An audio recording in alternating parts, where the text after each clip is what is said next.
This conference will now be recorded.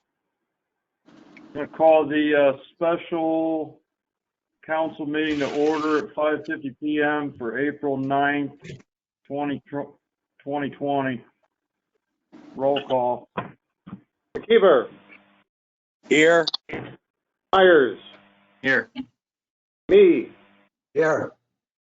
Ruka. Here. Yoakum. She's muted. Yoakum, muted. Yoakum. Oh, we know she's here. Fote. Here. Alsept. She's muted as well. We know she's here. Okay. Do we have any visitors that want to speak here at the special meeting?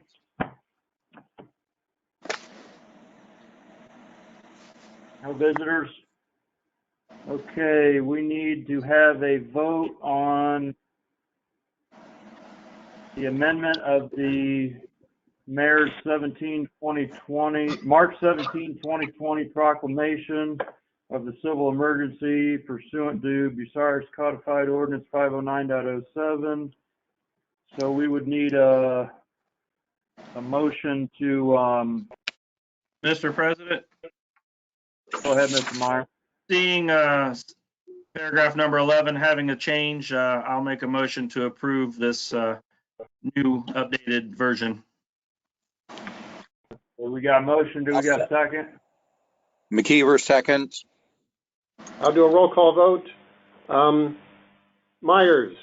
Yes. McKeever. Yes. Me. Yes. Ruka. Yes. Yoakum. Yoakum. I can see her.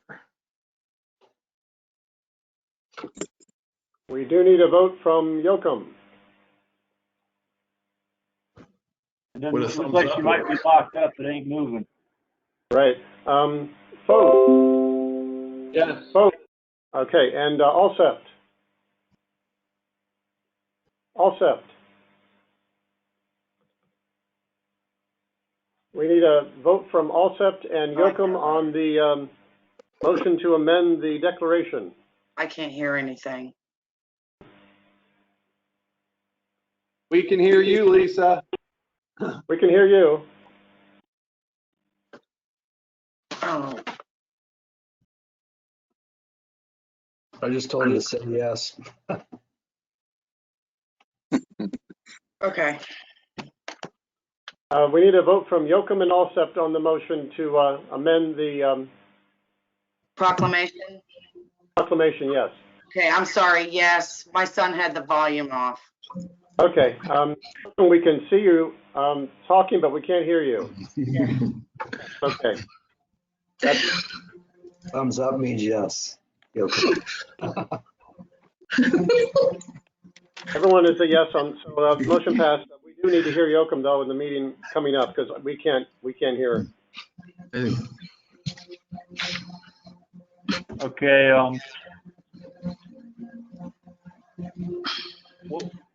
So did we don't have, we got enough votes to pass it, right? Yeah, they all voted yes. Okay, so that'll pass, and all that is basically amending the one line item, number 11, that says that the meetings were going to be special, and we're going back to having regular meetings now. So, don't need to excuse any members as absent, so I need a motion to adjourn. So moved, Myers. Second vote. Okay, I'll do a roll call vote. Myers, Yes. vote. Yes. Alsept. Yes. McKeever. Yes. Me. Yes. Ruka. Yes. Yoakum. Just said yes, but we didn't hear her. So I believe we are adjourned, and it's what, 5:55? 5:55. Maybe I'm- suggest that Candy log out and log back in. Is I'm her, not, This Thursday, April conference will 9th. now be recorded. Committee meetings for Thursday, April 9th, 2020 at 6 p.m. And I'm going to let the Platting Committee chairperson go first here. Yes, this is Mark McKeever, Platting. Bucyrus City Joint Regular Committee meeting called to order by myself at 6 o'clock. And members present are myself, Kevin Myers, James Mead, Bruce Truca, Candace Yoakum, Doug Fote, and Lisa Alsep. Is there any public participation? Yes, Vicki DeShawn. Can you hear me? Yes, I can. Go ahead. Your address, please. 1108 Hillcrest Drive, Bucyrus, Ohio. For those who did not watch or listen to the virtual council meeting on April the 7th, but who are watching or listening tonight, I had expressed my concerns that a letter I had submitted to council to be read at its March 3rd council meeting was in fact not read. In response to my statement that I did not feel that the council president could pick and choose what submitted correspondence would or would not be read at a council meeting, President Fankhauser stated, and I quote, "I was told that our rules don't say every letter has to be read." I have since reviewed the rules of procedure for Bucyrus City Council and found the following. Page 5, C, miscellaneous, number 4 and number 5 state the following. All letters of correspondence and/or petitions dealing only with the city government that are submitted to council for presentation must include the name and address of the author in order to be read at a public council meeting. No anonymous letters will be read. All correspondence and/or petitions for each respective council meeting shall be received by the clerk of council by 12 noon on the Monday preceding said scheduled council meeting. There is no doubt that the above confirm that all conforming letters of correspondence and/or petitions are to be read at a public council meeting. Thank you. Does anybody have questions for Mrs. DeShawn?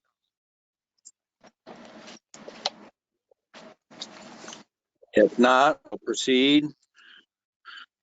Order of committee business. I'm calling Platting Committee to order at 6:03.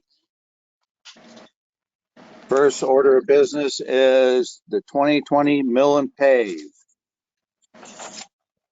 Mr. Mayor, are you on, or is Jeff on for representing the city, or are you representing the city, Mr. Ratliff? I'm sorry, I was muted. I've got Okay. everything here, hopefully be able to answer any questions for the city.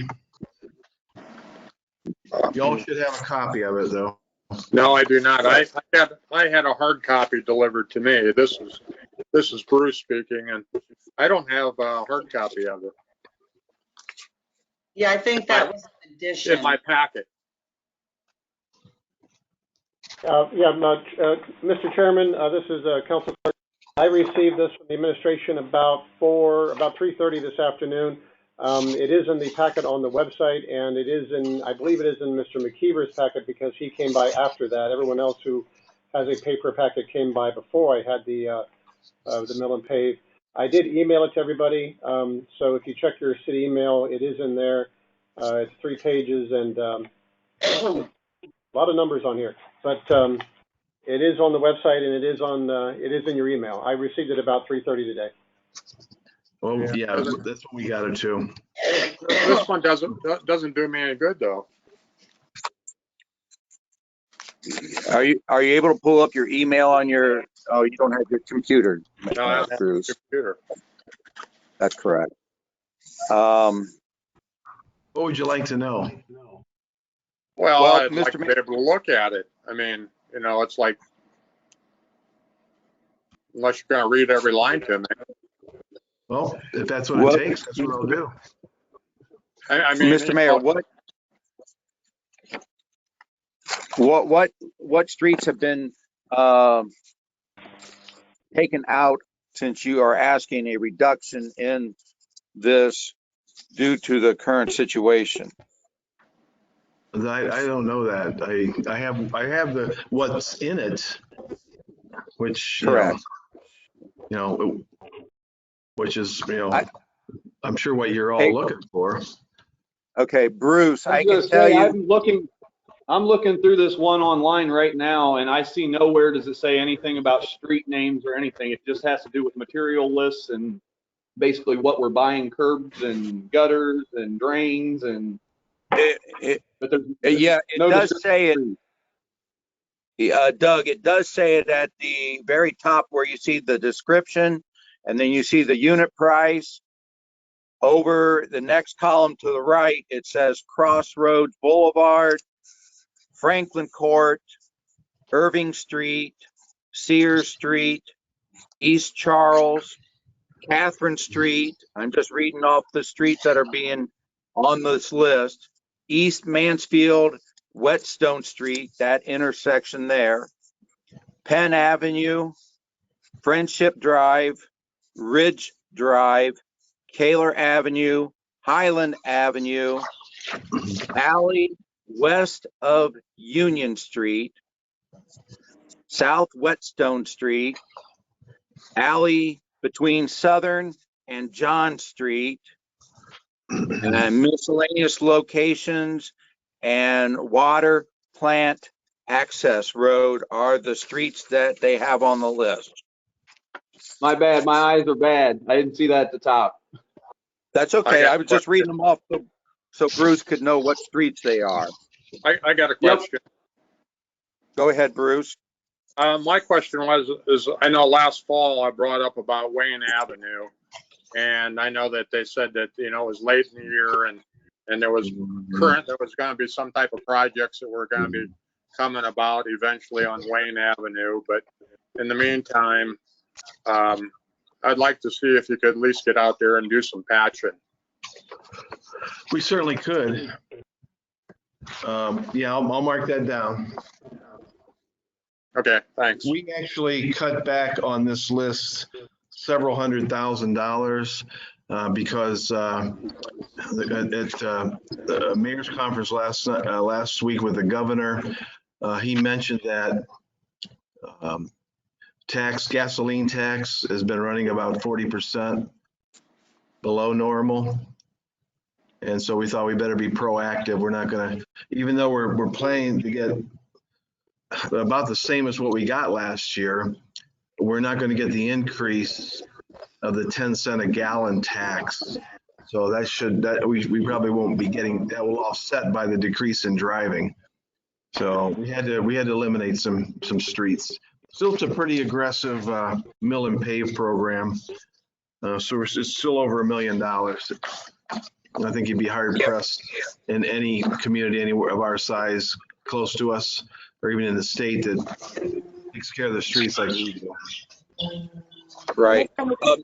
Bruce, this the total cost to this, at the total on the end of it is $1,266,160.09, and the wastewater treatment road is $137,261 is total bill that the mayor has presented us and the city service director. That's what the total cost is for those streets that I mentioned. Okay. Mr. Chairman, Yes. I do have a question. I know the service director and I had talked, but I don't have the list. I didn't get into my email. The Whetstone Street, I believe as he and I talked, this was going to be what was originally going to be in the 2019 mill and pave program. It was not done because of all the sewer work being done along Whetstone Street in 19. So we were going to close that purchase order and basically put that into this year's mill and pave, so that when they're done, we can actually have a smooth street. So I don't know if that is included in this or not. Well, it's showing South Whetstone Street, Joyce, and it's showing $83,599.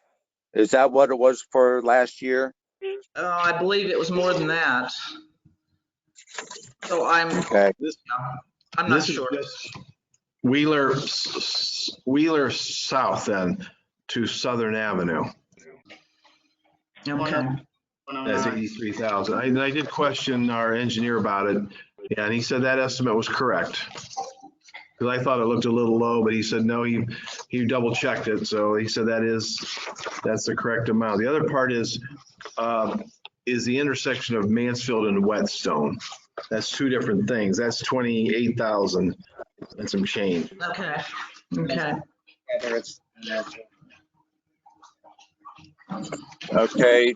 Do I have any other questions from the committee? Can you hear me? Go. Can you hear I'm me at sorry. all? There I can. Go ahead. Go ahead, Candy. Wondering about that alley on Walnut and Rogers that has been addressed. I've had people bring it up a couple times to me if that's something that can be addressed. We can certainly patch it. That's it. Okay. It's one of my concerns from somebody in my ward. Okay. Thank you. Mr. Chairperson, Vicki DeShawn here. Yes. Go ahead, Vicki. Question, will this be an emergency or a non-emergency piece of legislation? I'll have to ask the mayor if this is in need to be expedited or not. Yeah. Well, we would request an emergency on this. We want to get this put out to bid and get this done. If you're delaying it, 2 months. That's correct. Especially you're looking at Whetstone and how rough that is. It's we need to get it and get it out to bid and have these guys get started on it. So. Okay. That's what we prefer. Also, the other thing too, with oil prices being down and oil prices are a portion of asphalt, don't look for oil prices to stay low forever. Now's a good time to get this out to get the best quotes that we can get. Okay. So I'm asking the committee for a motion by vote as an emergency. Yes, sir. Second. Okay. Yeah. Okay. I have a first and a second. All those in favor say aye and say your name. Mark, your second was by Lisa. She's not on your committee. Oh, that's right. I'm sorry. Sorry, Lisa. That's correct. This is Jim, second. Thank you, Jim. If there's no other questions or comments, then I need a vote.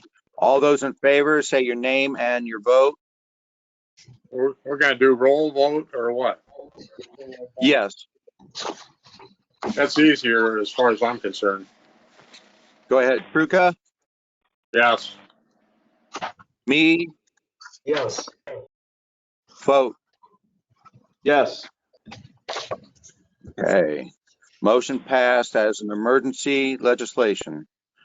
Okay.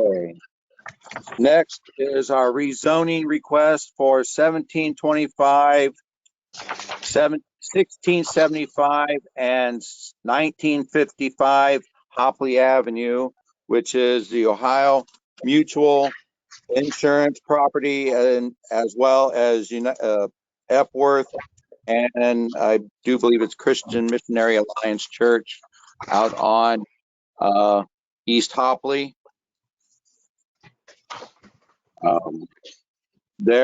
It was brought up about having a public hearing, and I do not know how we can do this unless we can find a way to have if we have this as a public hearing, the most people that can come into council chamber would be 2 people other than the 2 people from Ohio Mutual.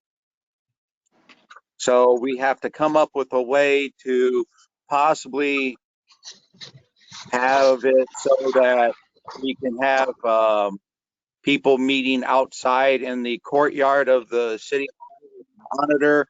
I did talk to our zoning office to see what we could do, and there's possibilities, but how do we need some input on how we can get the public, because as you see, sometimes we could have up to 30 people, and how are we going to get people to be able to speak and hear what everybody else is saying? So I need some input.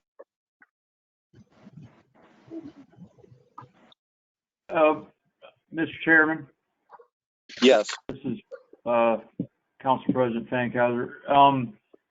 Can we ask the law director if the state's way we can have these meetings by telephone conference, is that able to be include like those zoning hearings? Yeah, the new rules apply to all commissions, boards, any public body. So we can do the zoning meeting using the same setup.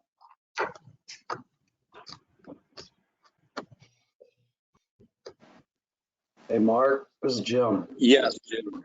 Go ahead. There's some people that their property butts right up against the church there, and they wanted some input on this. So That's correct. Maybe a letter or something, if we can't do the voice. That's what I'm asking. And just an idea, just at least give them a letter or something. Let's say so. Correct. And a lot of times people need to hear and see what's going on at the meeting, and some people may not have the phones or the capability of doing this due to them either having it or not. I was wondering how we could possibly have a monitor so they could come up to the, like I said, the courtyard area of our city hall and address us that way or something. Any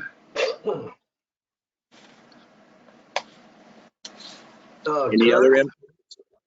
Is there somewhere that we can, if we could like set up a screen at the courtyard at City Hall? Hey, the art park. Set it up at the art park on the big projection screen. Well, it has to be dark enough, doesn't it? If we had a TV monitor at in the courtyard area, it would be. You're still running into the public gathering problem. Well, that's why we could do it like you do to the doctors, where when you go to the doctor, you sit out in your car and you notify them you're there and they call you in. Where we could have no more than whatever the required amount of people, and we can have them spaced out in the courtyard area, and we can have our meeting and they can communicate, and one at a time come up to a microphone and state what they want to say, and they can see themselves or see who's up at the council chambers, or however we may do this. It's just an idea. I'm just coming up.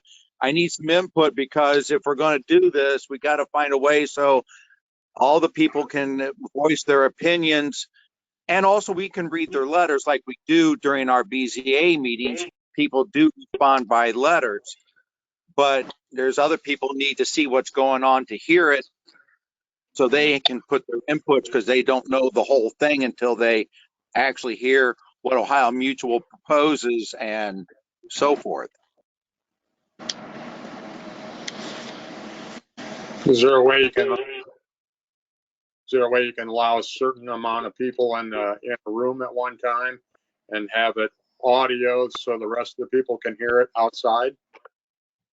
That's what I'm trying to say. We try to do something like that. Mr. Fankhauser, would you be able to know how we could do that? What we could possibly like have something in the lobby set up on a like projection monitor that basically shows what's going on in the council chambers. I think some of the school boards were meeting that way, where they had only a certain amount of people were allowed inside of rooms, but the other people were allowed out in the hallways or something like that. That's what I'm suggesting. Yeah, just like That's what what Mr. McKeever. Yeah. Mr. McKeever? I think we take, yes.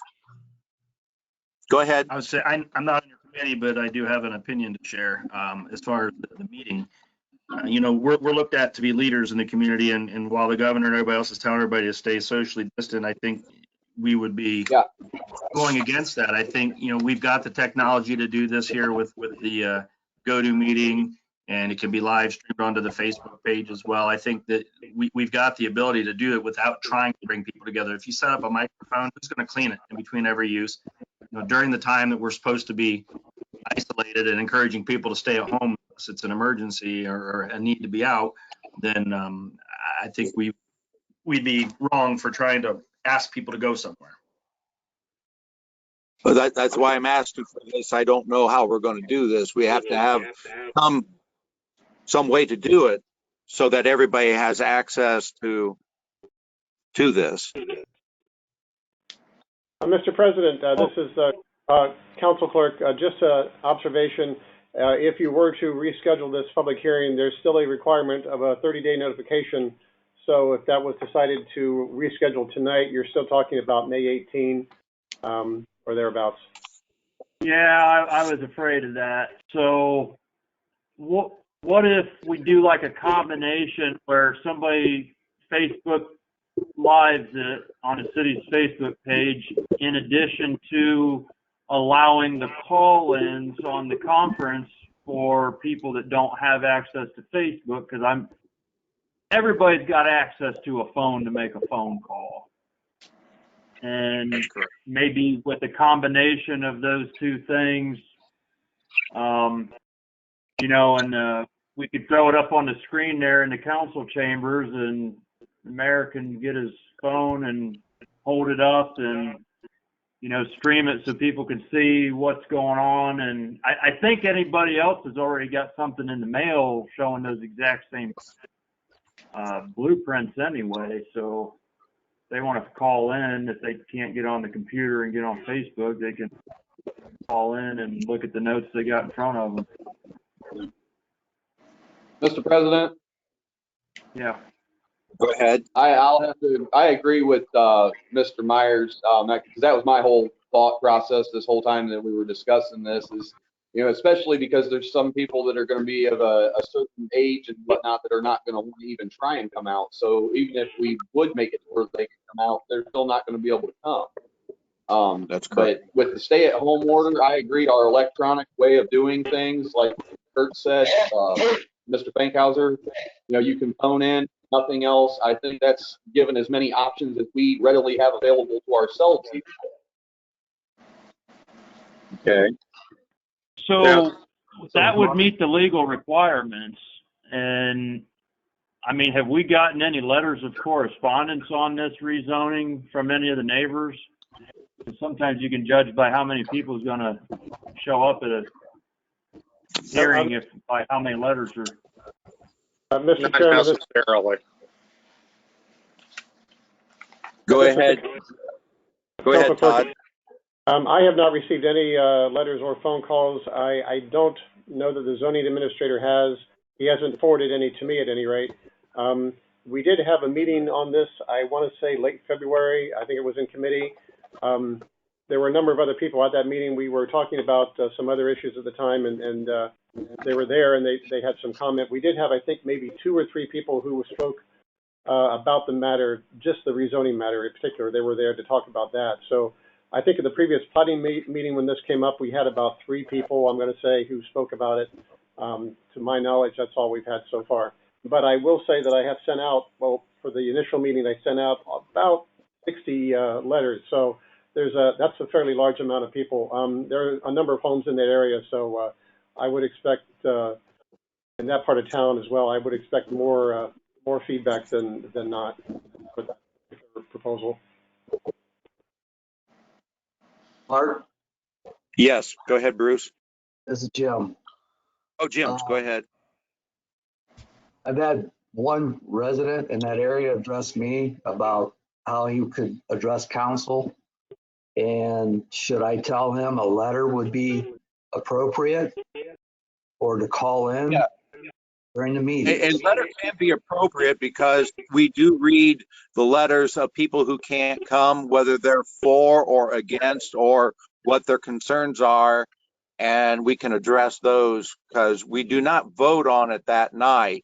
It's just a public hearing to get input from the residents so that we can make a decision as a committee that then goes to council as a whole. So it's input from them as long as they can send it as a letter or they can make a phone call like we're talking about possibly. Well, he was concerned about something else going in there, like a gas station or. That's what I'm saying. He can address that. We can bring that up and see what our zoning will allow or not allow. And Mr. Chairman, I'm going to throw another wrinkle into this. Again, if we need a 30-day notification, so let's say we schedule tonight for May 18, there is at least a 50-50 chance that by May 18, we won't be under a state emergency anymore or a local emergency, in which case we could do the meeting the old-fashioned way, but they won't know that because the letter will have already gone out telling them to do it by video conference. So that throws a little confusion in there that I don't know that we could send out another letter perhaps after May. I guess we could do that after. I mean, let's assume that the emergency ends on May 1st as it is currently scheduled to do.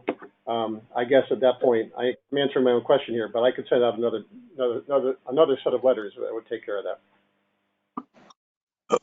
I have a comment. Why don't we make it like the 8th of June so that it would give some time we can state it that we will have the meeting then. We can send these out and state in the letter that the public hearing is pending quarantine. Yeah, that could be done. Good idea. What does the other members of the committee think? I agree with you. I agree. I have no argument.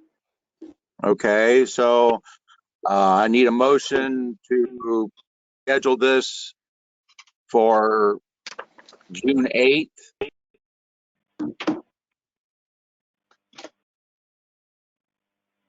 So moved. Okay. Second vote. All right. 6 o'clock still the same time would work for everybody? Yes. Yes. Doug? Yeah, I'm good with 6. Sorry. Okay. All right.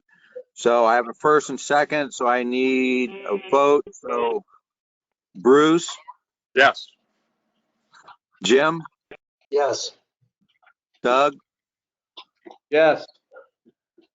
Okay, motion passed. We'll schedule the public hearing for the Ohio Mutual rezoning request for May 8th at 6 o'clock.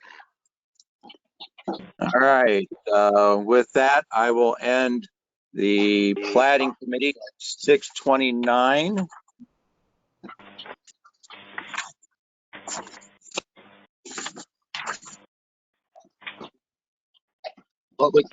Public lands and building.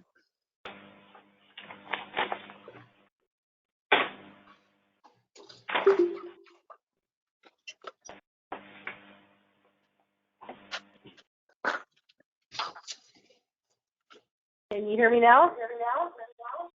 Yes. Okay.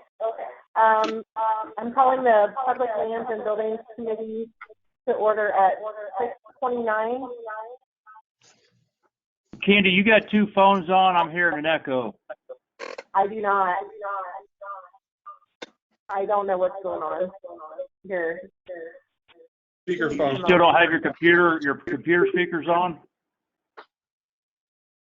Yeah, can you guys hear me now? Oh, perfect. Oh, yeah. Okay, Good much now. better. Okay, so I'm calling the meeting to order at 6:29. First order of business is city communications tower lease. Has everybody got a copy of that and got to go through that some? Yes, ma'am. Does anyone have any input on that? Should I tell a little bit of input that I have on it, or how should we do this? Go ahead. Part of it that got to me is the wording of the letter of intent on there, that if we're looking for somebody else to run that we basically can't. And also, if we did cancel it, where would somebody else run the tower come from? Because that company has 90 days to remove their stuff. But I'm also not a fan of the money going down from $1,150 a month rent to down to $870, I believe. Is that what you guys, did anybody else get that out of there? And that we'd actually, if we sign this lease, be losing income-wise, how much was it? I've got it written down somewhere. We're losing 50% right off the bat. Yeah. Yeah, exactly. I mean, it's highway robbery. Yeah. I agree, but I've never dealt with this. I don't know what we could do. Does anyone have any suggestions on this?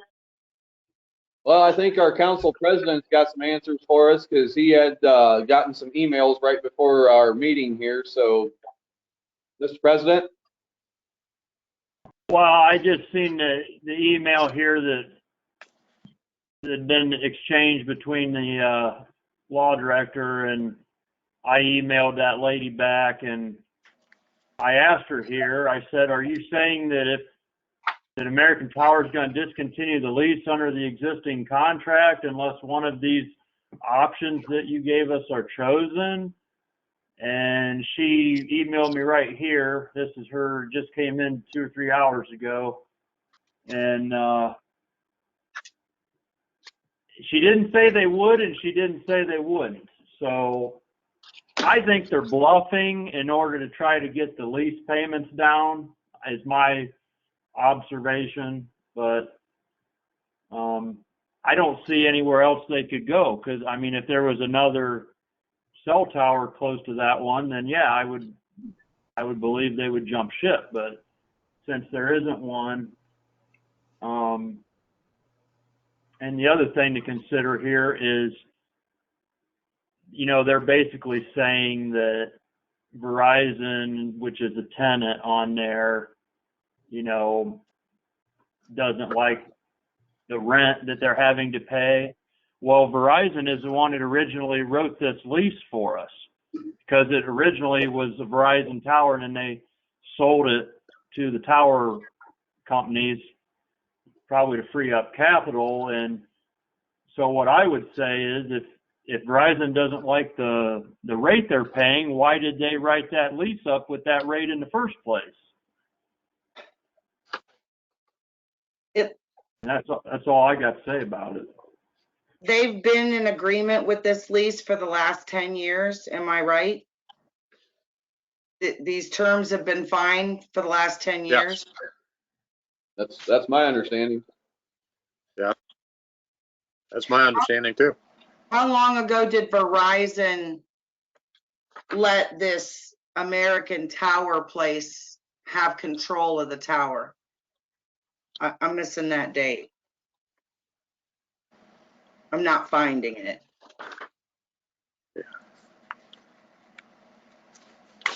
Yeah. I also didn't see that in there. I'm having trouble. Yeah, I'm just wondering how long has American Tower been in charge of that tower? I Is anybody have in not. the administration? I didn't see that in the lease anywhere. The lease was the original one, and which Verizon had signed off on. Right. They signed off on the 15% every 5 years, paying the extra 15%. It basically looks like they just want to cut their original rate into paying us half of what they were, which I'm not a fan of. I really don't think we should agree with this, but we also do only have 30 days from March 30th, or they're going to look for other options of places. I don't know if that's I think it's a what threat. they're doing with them. They're just kind of strong arming us. Uh-huh. And Because they only offered like 200 and some thousand. Madam President, yes, I would like to say, Mr. Ratliff, what's your opinion as far as us calling their bluff? No, you have two things in your packet. You have the proposal from American Tower, and you have the competing proposal from another company, Tower Point. 5 years ago, when we went through this, we had another competing offer that was substantially higher than either one of these at this point in time. My personal opinion is any change that American Tower wants that we would agree to would be inappropriate, because this is a lease that has never went out to bid, and the terms and conditions that they are seeking to have modified are being applied unilaterally and have not been put out to bid. So my opinion all along has been this contract isn't valid because it was never awarded through public bid or through a CIC or something along those lines. It was just done. So, to modify it, I don't think legally that would be permissible. If they want to abandon the lease, it is the option year. They can option out. The lease would return to us, and we could put the tower out to bid. Okay, then. Mr. Ratliff, Madam Chairman, can I say something? Can you hear me? yes, thank you. Okay, what are we sitting on a tower? Why don't we sell it? I mean, if I read this right, we have two offers here without even putting it out to competitive bid. The one is $212,000. I mean, we could use the $212,000. Why are we even, we're taking in what, $15,000 a year roughly, and it might get cut. If we've got an unsolicited offer for $212,000, we could possibly get a higher bid yet, but $212,000 would be great could that go in the general fund? I mean, we could use the money. What do we own a tower for? I don't even know. Let's sell it. Well, that's 14 years of income. If at $212,000, that's about roughly 13. Yeah, it would help us pay off our fire truck that we just bought. Do we actually own the tower, though? I mean, my understanding that the lease was for the property that the tower sits on. That was my understanding. Yep. I'm in agreement with that.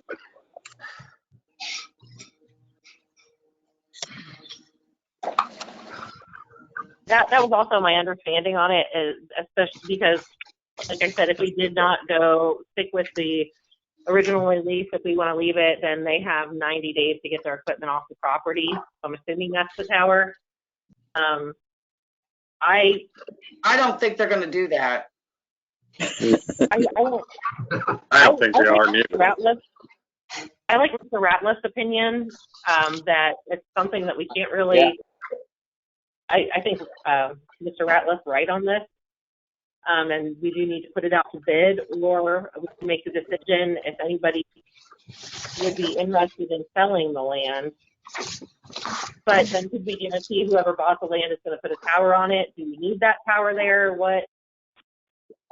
Kurt, I kind of feel, Mr. President, I kind of feel like you're more of an expert on this, doing what you do for a living. Do you have any more input on it? Well, I'm looking at a $1.8 million here versus a couple $100,000. That's Income. You know, it might look good in the first 10 years here, but after that, we would have been making a whole lot more money collecting the rent payments, like in the tune of $1.5 million here over 50 years. So it might look good in the short term, but in the long term, it's costing the citizens money. Yeah, you could. There's no way we can sell that. You're not taking out consideration present value at all. You know. What is it?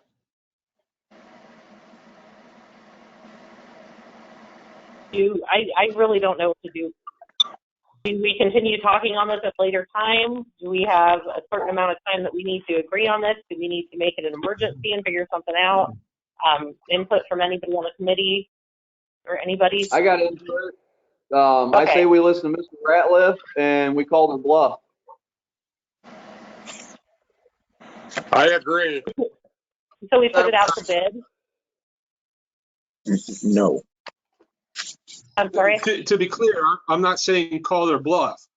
What I'm saying is we have a contract in place that has an option that we can either exercise to get out of or they can exercise to get out of.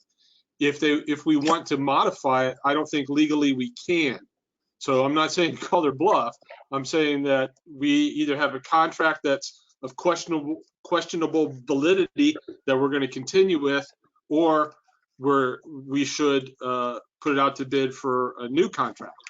But modifying it just because they want to, and that's one of the emails I sent to the person from American Tower, was whether or not their general counsel had any different legal opinion than we have obtained over the years, that it's not permissible to enter this contract without going through the bid process. I agree with the bid process. So you guys hear me? If they don't agree to these terms, then we have the ability to put it out for bid. Is that what you're saying? If they don't agree to abide by the terms of the Contract. the extension clause in the contract, then they can withdraw from the contract, and then we're stuck with a piece of land with a big old tower on it, and we'd have to put it out to bid, or we just leave it sit. Either way. Okay. The lease payment is roughly $15,000 for the next per year for the next 10 years. So Well, it goes up 15%. it goes up 15%. Right now, it's around 13,000. Okay. Well, then I say we do that. We stick with the contract we have, and if they don't like it and they pull out, then we worry about posting it for bid.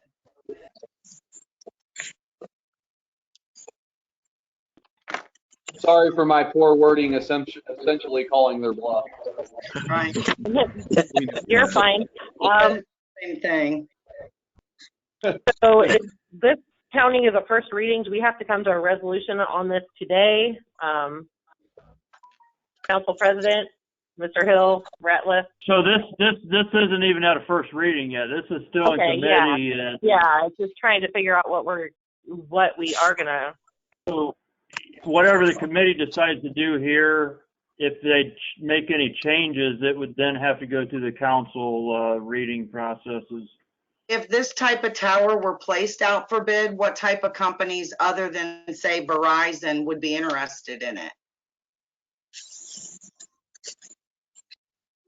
You're probably going to have other tower companies that own towers, not specifically the cell carriers.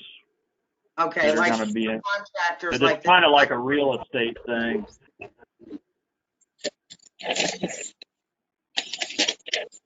I guess what I'm gonna do is take it, maybe we'll bring it to council that we stick with this contract, and if they don't want to stick with it, they want to cut it off like they're trying to, and if they're trying to renegotiate it, and if they don't want to do that, then we put it out to bid.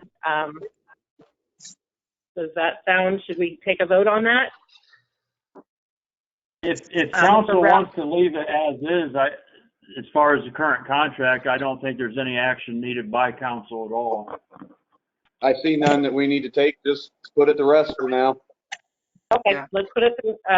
So I'm going to go through, and honestly, I don't have who is on my committee through, but is there anybody? Okay. So. Hey, Candace? Yes.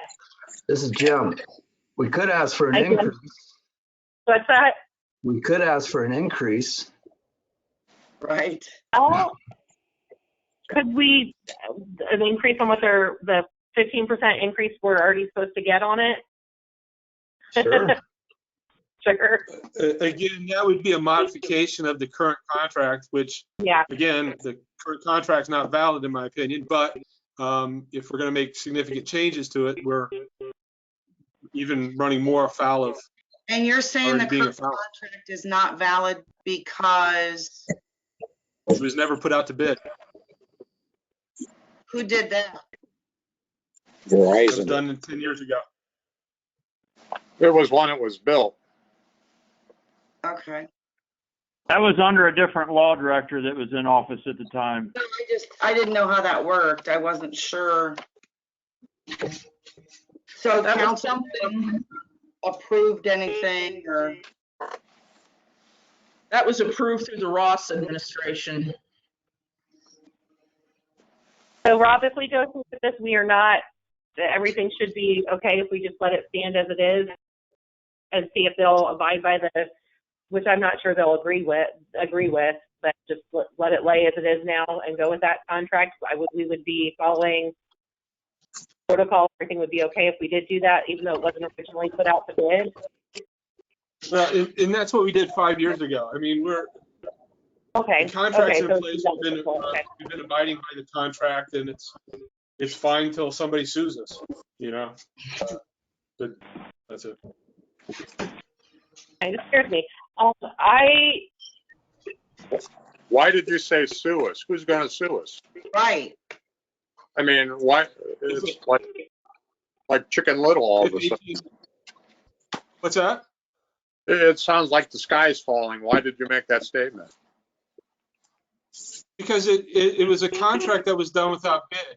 So if a competing entity wants to lease that contract, they could sue the city saying, you put this out without going out to bid, and we want a chance to bid because we want to lease that property.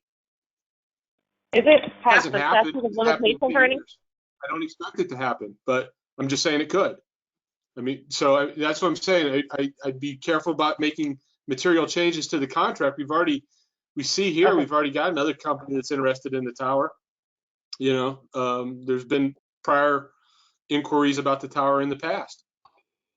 Is there a statute of limitations where that contract, because we've had it for 10 years now, is there like a 7-year roll on that or nothing like that for having not put it out to bid? The statute of limitations begins when an event ends. This event is ongoing, so it's ongoing. Okay. It continues. Well, I'm very conflicted on this. Anybody? I think we're exercising our best option right now. What's that? I think we're doing the best thing we can do right now, which is to let it ride the way that it is. Okay. And then the best thing that can happen is it ends up, if they don't take the contract and they back out, we get to do things the right way, which put it out to competitive bid, and then the contract is correct when it's written. Yes. I agree with that. I agree, Mr. Fote. Oh, sorry. Todd, could you help me with the roll call here, because I'm not sure, I can't see everybody. Yeah, I would like to just leave it as is, let Sleeping Dogs lie, leave that contract the way it is. We'll see what they do. Yes. All in favor, we're going to go for a vote. Your committee is, you're the chair, Doug Fote is the second, and then you have McKeever and Truca. Okay, sorry. Who was the second? Doug? I'll second it. Vote. Oh, okay, vote. Sorry. McKeever. Sorry. Yes. Vote McKeever and Alpha, Ruka. right? Yeah. I'm sorry, Truca. Yes. Okay, anybody have any more comments on this? I'm sorry, I'm out of practice now, having done this for a month. I was starting to get it down. And go ahead, and if that's all, adjourn the Public Lands and Buildings Committee at 6:50.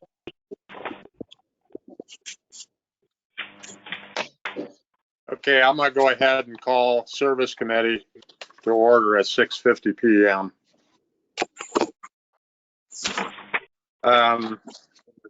Is there anyone got anything to say before I get started on my first line item? Is there any public participation of anybody?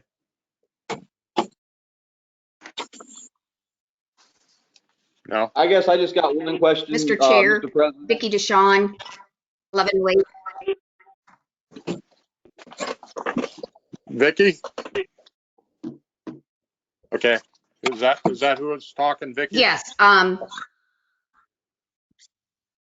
Okay. I started, then I think Doug started to talk. You have the floor. So is it okay if I talk? Yeah, Vicky. Okay. You got the floor. Okay, Vicky DeShawn, 1108 Hillcrest Drive, Bucyrus, Ohio. I do want to talk on the material bid subject. I notice, however, that that's second on the agenda, that the ODOT salt bid is first to be discussed. So I'll just sit tight and wait for the material bid to come up, and then I'll do my talking. Okay. All right. Well, then we'll do ODOT. Thank you. All right. Thanks. Doug? Yes, I just wanted to ask real quick, being that we had a very, very light winter, probably didn't use nearly as much salt, I guess what's our current status on what we have and what are we possibly looking to purchase? Good question. I had the same feeling. And we purchased 800 ton, I believe, last year, and that was the question I was going to ask was what's the contract amount for this year? Is it the same? And how much do we have on hand? And how much capacity do we have to take more? Mr. Chair, I can answer one of those questions. I had a conversation with administration yesterday or today, and as Mr. Myers mentioned, it was 800 tons last year, and they wanted to stay with 800 tons, and that's all I have to offer.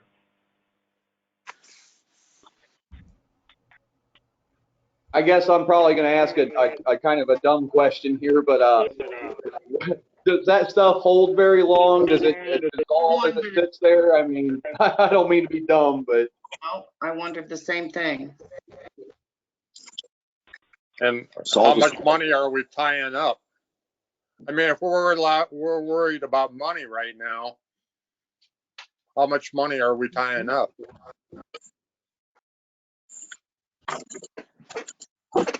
I defer to the expert on this, Mr. Jeff Dunn. Jeff Dunn said we need 800 tons of salt.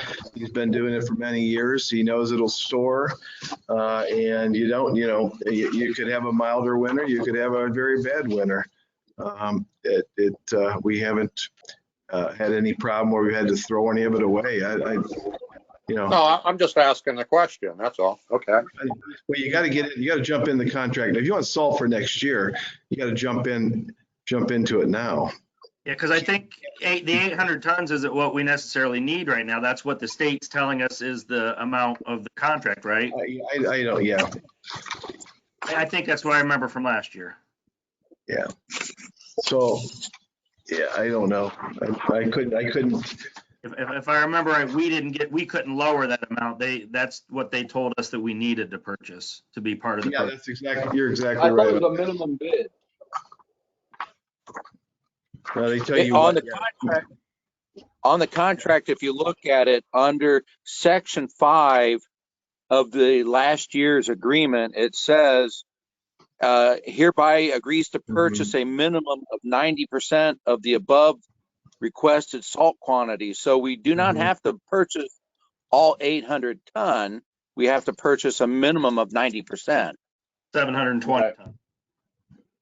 That's what it was. I'm just saying that's what the contract says. That's where my 90% was. Thanks, Mark. You're welcome. Yeah, and I don't think this is, and Joyce, you could chime in here. In answer to Councilman Truca's question, this isn't actually purchased. The money doesn't go out till we actually purchase it. So that would be in as it comes in later in the fall, I'm sure, right? Am I right there? Yes, yes. Okay, well, that answered that question then, thank you. Yeah. And I think also, Mr. Chairman, if I may, I think we also have this budgeted already with anticipation of it. Okay, that's great. Yep. Better yet. I'll move to, Mr. Chairman, I'll move to approve the legislation for the 2020 ODOT salt bid. I'll second that vote. Oh, you're not on this committee. Myers, Allsett, and Yocum. I'll second. Mr. Chair, I do have a question. Mr. Chairman, I have a question on the resolution from last year. It was passed as an emergency to meet the ODOT deadline for entering into the agreement. That was passed on April 16, which is right about the same time of the year we're in now. I don't know what the deadline is, but I would assume it's probably about the same as it was last year. So I'm speaking for the administration, which I really don't want to do, but I am assuming that they probably want an emergency as well for this year. I do have one more question. Since we purchased 800 ton last year, and say we're going to purchase 800 ton this year, do we have the availability to store all that if we do have a lot left over from last year?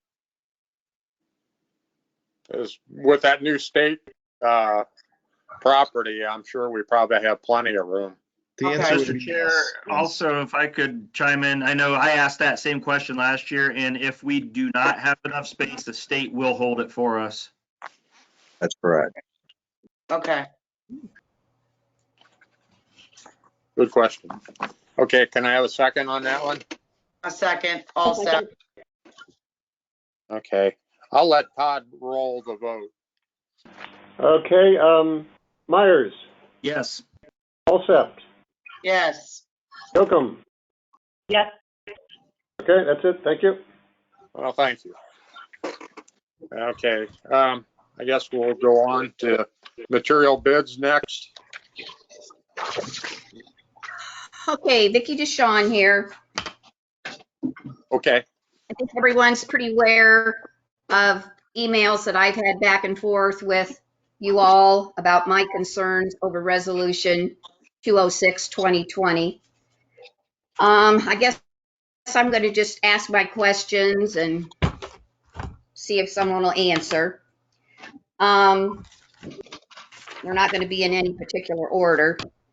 I guess the first question I have is, in the past, there were always quantities listed for water filtration, water distribution, and street materials. This year, there's no quantities listed for water distribution. And I'm wondering, why is that? I mean, it's like, it's open. We're not stating this is how many we're approving for purchase. It's carte blanche.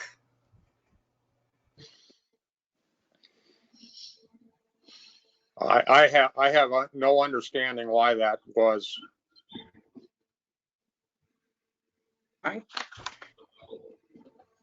I'm pretty sure if I remembered correctly, when Mr. Wagner had said something about that back when he had brought it up, however long ago that's been now, that he was just looking for approval to go ahead and start getting this stuff in order, and then he was going to start putting quantities in when he figured out what we needed for the projects we had ongoing. I could be wrong.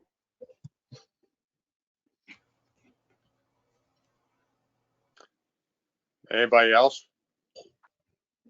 So Doug, could you repeat that again, please? If I remember correctly, it was a few months ago that Mr. Wagner, when he had first brought this to our attention, said that he was just looking to get approval to start going out to start seeking bids because they didn't know exactly what they were going to need for certain projects this year for the water projects and I think the sewer separation. I could be mistaken on what I'm saying though. No, I don't think you're mistaken. I remember the conversation. I believe it was in January, or Doug. I remember also. Mr. Chair, I can just read you a letter I received from Kelly Patterson, Administrative Assistant. This was an email sent to me 2 days ago regarding this matter. I'm just reading from the letter here. The vendors do not require a minimum or maximum amount to purchase, and John, that's John Ernsberger, does not need to over-purchase any one part. Therefore, the quantities do not matter, and the legislation was changed for this year. That's what I received from the Administrative Assistant. Mr. Chairman, may I speak? Yes. I can understand part of the reason for not having quantities, especially for the water department, because it is possibly pending on the water line expansion out Stetzer Road, which they're working towards, which we have a good response that could happen. So they're not going to know quantities of items as in the tap-in connections and how many of those they're going to need to purchase. Currently, if I'm not mistaken, Mr. Mayor, you can correct me if I'm wrong, there was 39 responses in favor. Now, there's no commitment yet from what I'm understanding, but as you know, when something is being put in, people see it, they'll believe it when they see it, and then they jump in to do it. So we may have to order up to 60 or 70 items. So that's why they probably can't put the quantities on some of those due to that possible project which we're doing, which we're trying to do. I'm sorry. That's just my thought on that. Mr. Chairman, we're over 40 on that, but I guess this is always an area where department heads work with Mr. Wagner on there. And so the question is what's the problem with this? Is it not because we've always done it this way and we have objection to it, or is it legally an issue, Mr. Ratliff?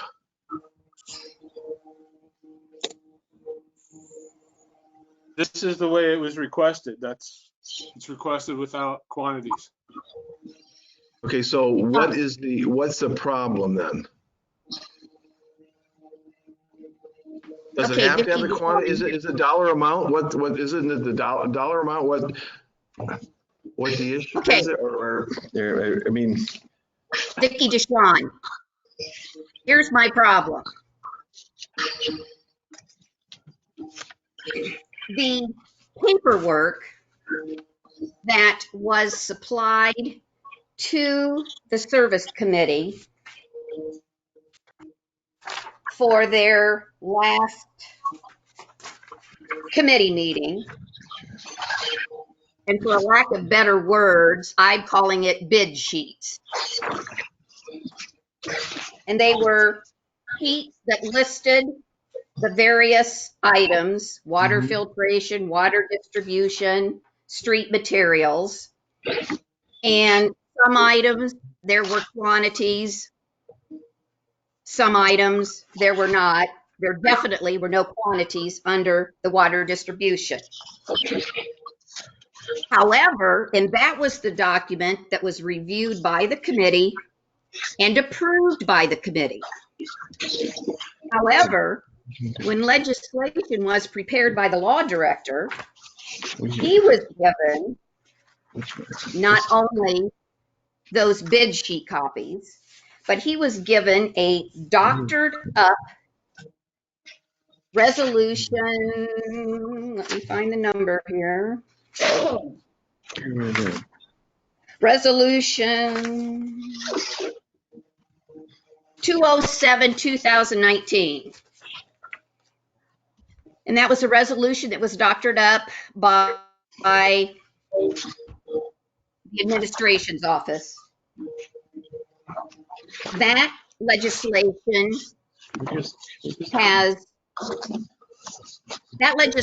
or those quantity items that are placed on that doctored up last year's resolution do not match up with the quantity items that were on the bid sheets that the committee reviewed and approved. I have an issue with the fact that the legislation is prepared based on this doctored up resolution 207, 2019, which was not provided to the committee, not discussed by the committee at a meeting open to the public. That is in violation of the Open Meetings Act. Okay, Mr. Ratliff, let's get this taken care of. What do we need to do here? We need these materials. I mean, there's got to be a solution to this. So it's back in committee. You got referred back to committee. This can't be that hard. Let's get it figured out. As I understand it, what the service safety director and the departments is what's reflected in this 207-2019 marked up copy. Okay. So if the committee has that, No, I don't. Well, then we should reset this for the next committee meeting, and then we'll do it as an emergency in May. I have it. And we won't order anything until then. But I thought this was in the. It's in the packet. Mr. Chair, All this is in the packet. It's in the packet. The amended or the written up 207-2019 is in your packet. I would just make the observation that in the 207-2019 under section 1, it says see Rob quantities as needed unless specified. The 206-2020 section 1 does not say anything about materials as needed unless specified. So if we're doing this again, we might want to stick that phrase in section 1. Okay. Sure. Okay. And that's what I was saying, that we have this 207-2019 that is the indicates what the departments want. So if we requested new legislation that reflects this, we'd be ready to go at the next council meeting. And at this stage, it probably should be requested as an emergency. I agree. And I have one other issue. Go ahead. Contract period. The 206-2020 has the contract period listed as April 1, 2020 through 31 March 2021. Are we leaving that contract period the same, or are we amending it because we're past April 1?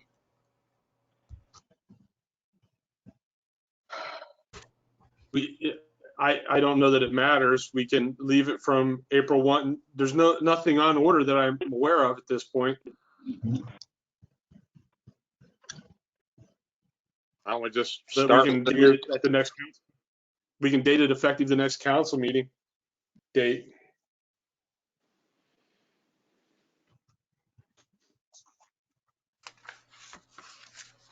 Okay. Does anyone have a problem with just making the contract date start as of the next council meeting? No, I think that's fine. I agree, Mr. That would be April Chairman. 21st. April 21st? That would be April And then 21st, our when will next. And then when does it end?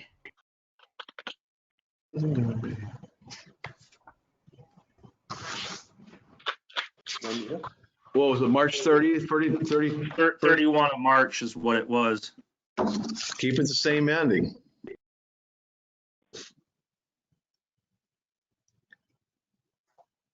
Committee?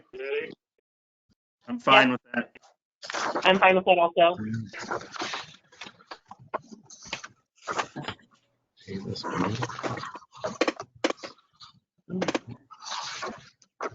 So anybody else?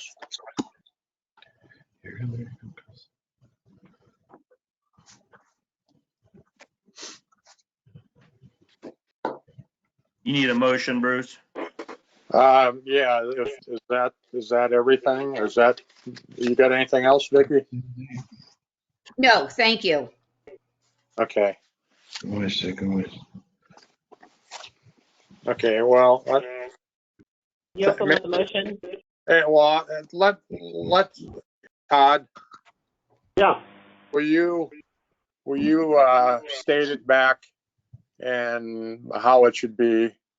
There was an amendment or something you say, someone had Yeah, you said. want a motion to authorize and direct the Service Safety Director to advertise for bids and to enter into contracts for the purchase of various materials and supplies. That is what the caption in the resolution will say.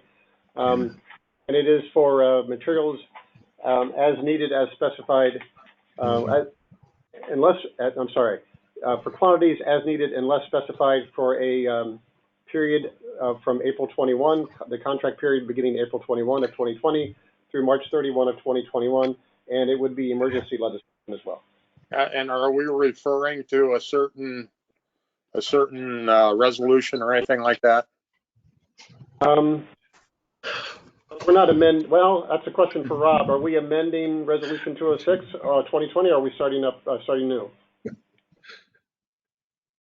My opinion would be you start new with the new one because you got to request it as an emergency, and then we can withdraw the other one. Right. Mr. Chairman, Yes, sir. I'll move to request emergency legislation for a new resolution with language as just read by the council clerk and abandoning 206, 2020. Right, Yocum, second. Okay. I'll let Todd do the roll. Was that Lisa as a second? It was Candy. Okay, very good. Okay, Myers, Yes. Yocum, Yes. Alsept. Yes. Okay, thank you. Okay. And that finishes the material bids. And being that there's nothing else that we'll be talking about, I'm going to yield, and it's 7:12 p.m.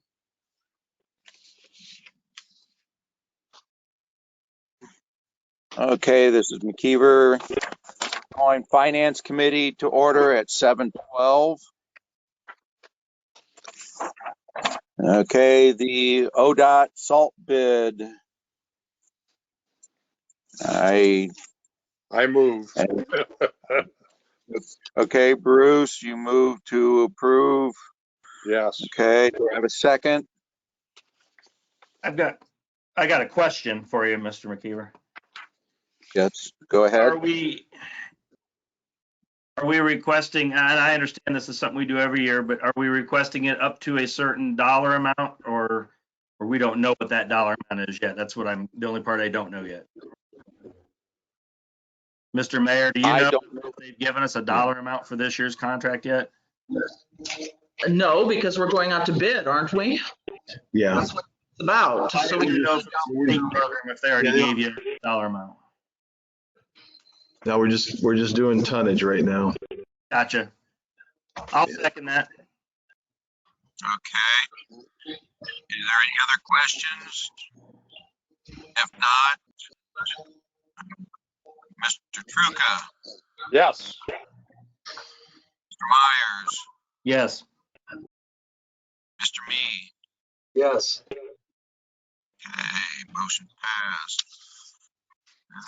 Same thing with the material bids. With the amended bids. Do I have a motion to approve for them to go out to bid?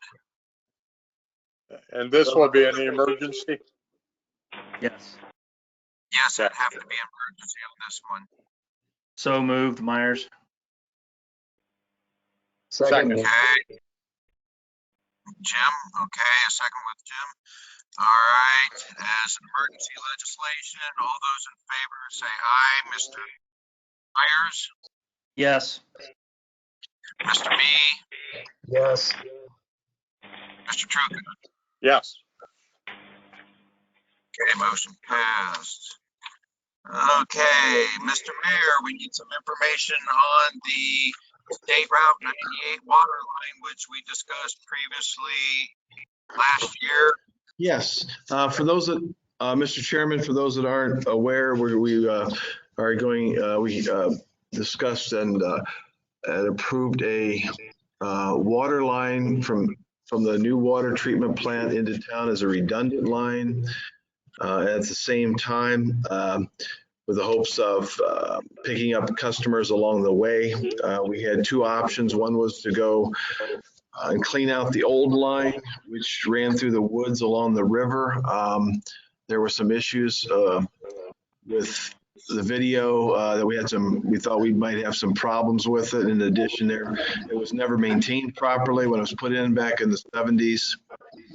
And the trees were above us, so we had a substantial amount of money to possibly repair it, and as well as access to it. Council decided at that time to allow us to have the water line down Plymouth Street, State Route 98. In addition, future development in that area for the industrial park, new industrial park, if the city ever does open one, will be to the east of the other one, so it'll be a nice access to that. Talking to the engineer today, we are hoping to get approval for you to allow the engineer to start work on the project. We anticipated about 2 to 3 months of work to get the drawings, to present the drawings. And in the discussion today, I decided to ask you to strongly consider this as an emergency, so we can have this as, I guess, a so-called shovel-ready project. We anticipate help from the federal government, possibly from the state government on this type of project. To help recover from the current economic situation. So we anticipate some funding. We want to be ready. If we don't do it as an emergency, it's going to add about 2 months or so to the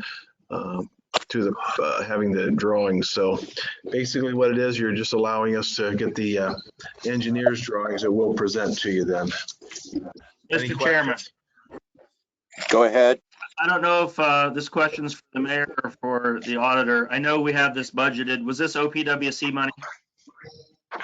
Yes, it was Okay. OPWC. That's what I thought. Mr. Chairman, I'll move to request emergency legislation to go out to bid for this. I'll second it. Okay. All right. Is there any questions or comments? So is this a secondary line? Yeah, Mr. Chairperson. Yes. This is a secondary line so that we will have 2 separate feed lines into the city in case one or the other were to fail. Okay. We would have water coming in. Got it. We'd have 2 separate lines to support the city. Yes. Mr. Chairman. Yes, go ahead. Plus, it was explained to us that it was a nice loop. I mean, it would loop the water back. Right. Better circulation of the water to keep it, in good condition. Fresher. So, right. So if there's no other questions, I will ask for a vote. Mr. Myers. Yes. Mr. Truca. Yes. Mr. Meade. Yes. Okay, motion passed. The floor is yours, Joyce, for your various appropriations. Oh, thank you. You should have in front of you the list of appropriations, and these are all funds that have already come in for various purposes and need to be appropriated. The first one is in the general fund in Program 1, Security of Persons and Property. In the department 7110, which is the police department, $1,004.50 That's going into materials and supplies. And this is monies that came through the Community Foundation for Safety Town. The second appropriation is in Fund 250, Park and Recreation Land Fund. Under category 7770, should be lands and buildings. I got a typo in there. And this is $1,255. This also came through the Community Foundation, and this is designated for playscape. So this is going into materials and supplies for maintenance of the playscape. The third item, Fund 820, derelict building liability, 7115 Fire Department, in the category 28 other uses, $29,592.41. And these are for fire loss insurance deposits that we've received. And as soon as those properties are deemed safe, we'll need to have it available for refund. That's all I have. Okay. Mr. Chair, Go ahead. Mr. Chair, I would just determine if that's going to be, as usual, emergency legislation for the appropriation. Yes, it would be. Chair, I was just going to move to request legislation on an emergency for the appropriations so stated. Okay, I have a motion. Do I have a second? Second me. Okay. All right. If there's no other questions or discussion, Mr. Myers, Yes. Mr. Me, Yes. Mr. Truca. Yes. Okay, motion passed. For the billet. Okay. Mr. Mayor, I do believe we need some help from you on the billet. I'm going to refer to Mr. Ratliff on this. Hey, Mr. Ratliff. Three things. And first, maybe it goes back to the mayor. There was an issue someplace in the billet, the need to have skilled versus unskilled, and I don't have that. But, There was, some wording, I think. You got it in section I, under group leader, under streets department, and it goes one for foreman, and then one for group leader, number two for the equipment, and then. Well, okay, I'll tell you what this was about. Okay. Rob, correct me if I'm wrong here. This was the billet. Okay, when we requested laborers, do you remember, Rob, on this exact wording, or Todd? I can speak to that. Thank you. What's missing here is one word in section I, where it's bold down there. It says 3 to 2 laborers skilled, and then 2 laborers. The second laborers should also be skilled, because we do not have laborers, we only have skilled laborers. And you'll notice in the minutes from 3 under 4A, it's right, but it doesn't say skilled twice. It says change the number 3 to 2 and add 2 to be paid 50% of the streets, 50% of the parks. So really what we need to do here is add skilled before the laborers dash skilled, and then laborers dash skilled again. That's the only change needed to this portion of the billet? Yeah, it was just semantics. If there were any other changes to the billet at this time, since we're redoing it again, and he had no other. So as of apparently that's now on the billet. All right, I'll move to request legislation to change the billet to add the word skilled into section I, where it currently says laborers, to change it to skilled laborers. Do we need to make this as an emergency? Yeah, there's a couple other changes yet. Okay, I'll hold off. I thought there was one under section E for safety forces, under A for fire, and you have in bold print administrative captain for 1. Is that the other? change? No, the other change is something new that we're seeking to add. Obviously, with the issues we've had with EMS and fire over the years, as well as the situation we're dealing with now with people having to be quarantined and things like that. We've been very fortunate so far. We haven't had to deal with that, but it did indicate the need for some flexibility in our staffing. So what we're asking to do is to add part-time positions, add part-time police patrolman positions, and add part-time EMT positions, part-time paramedic positions, part-time firefighter EMT positions, and part-time firefighter paramedic positions. And we would, in the parentheses, the total number allowable, we would ask it to be 20. Those are obviously, that's a lot of people and a lot of employees. Don't anticipate ever needing that, but you're going to build a book of part-time people that can fill in. As for pay rates for the police patrolman, I talked with Chief Kepke. He recommended that be somewhere in that we have a pay range of $18 to $24 an hour. With conversations with the mayor, and he spoke with Chad Schwimley. EMTs, part-time EMTs would be recommended at $10 to $15 an hour. Part-time paramedic, $12 to $18 an hour. Part-time firefighters with EMT certification would be $12 to $18 an hour.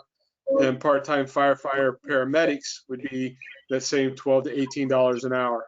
And again, up to 20 in each of those positions. There's no immediate plan to hire anybody as far as I know, but putting that flexibility in there in case of an emergency situation, we would be able to hire people. Also, part-time employees aren't covered by civil service, so that the civil service exam wouldn't have to be applied for part-time employees. Okay, under these, so you have 5 positions: a police patrolman, EMT, paramedic, fireman, EMT qualified, and fireman, paramedic qualified. So you're asking for 4 for each of those, up to 4 part-timers for each of those? Because you said 20.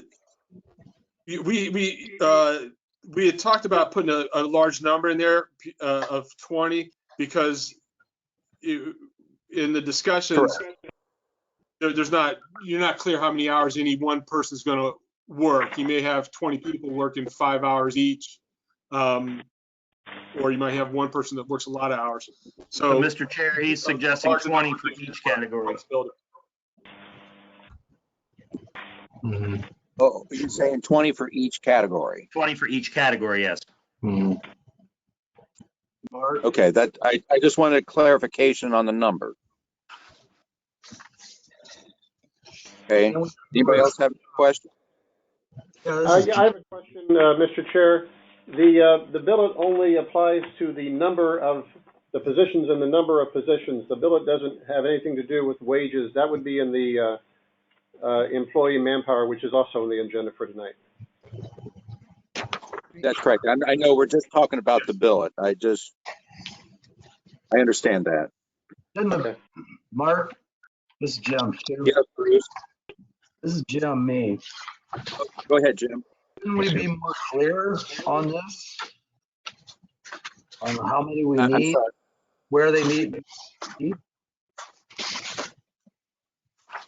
I mean, nothing. As I just got clarification, it's showing that we're asking for up to 20 people in each department. 20 for police patrolmen. Now these are all part-time. 20 EMT qualified, 20 paramedic qualified, 20 firemen EMT qualified, and 20 firemen paramedic qualified. None of these people are in this paperwork, though?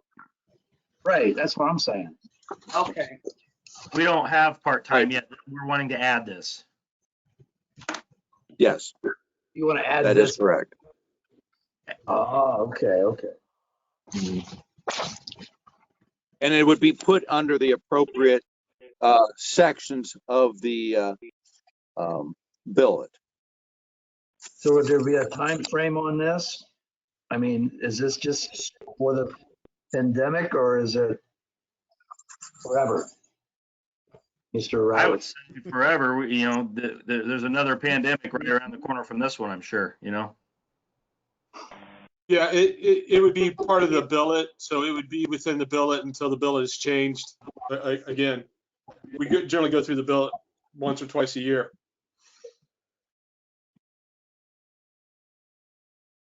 You have any other questions, Jim? Yeah, I just, So, I guess what I don't understand is we can hire all these people as part-time. Then you'll have a contractual thing that's saying you're full-time employees because they have a union. Are these guys going to be in the union too? I mean, are they going to be under union contract? No, part-time employees are not covered by the union contract. Okay. I got a question. Is the union okay with it? There you go. Did the unions already Part-time- say yes? Part-time employees aren't covered by the union contract. The union contract is a separate entity. Right. True, but the union people are working with the part-timers, Right. So and they all have to get along.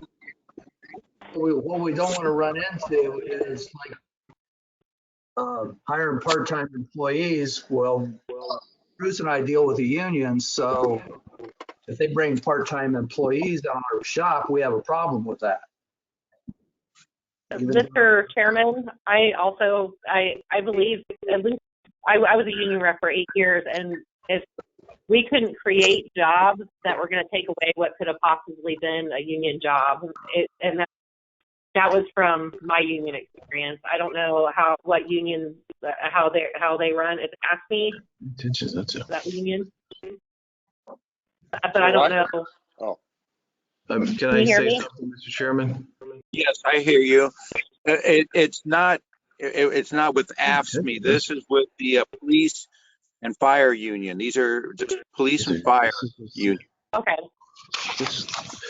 Has anybody Mr. spoke to the union reps over there and see how they feel about it? Mr. Chairman? Yes, Mr. Mr. Chairman? Mayor.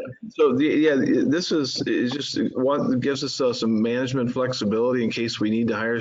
We're not intending to hire part-time people to fire full-time people. That isn't the intention. The intention is to have some flexibility if we need flexibility to fill in if we have people that are off work. If we get a department that has 3 or 4 people that go quarantine, it's not a move to abolish the union at all. It's got nothing to do with that. It's just we're looking at, we cannot, if we lose some people, and like right now, we can't take a civil service test. And so we need to be able to hire some part-time people quickly and before we have, and then replace them then with full-time people. So we're just looking for some flexibility. We're looking ahead and planning ahead. It's got nothing to do with. Mr. Mayor, I absolutely understand that, but I believe that's something like I said, when I work for a union, I'm not saying, oh, you're trying to get around the union, you're trying to do this, you're trying to get rid of it at all.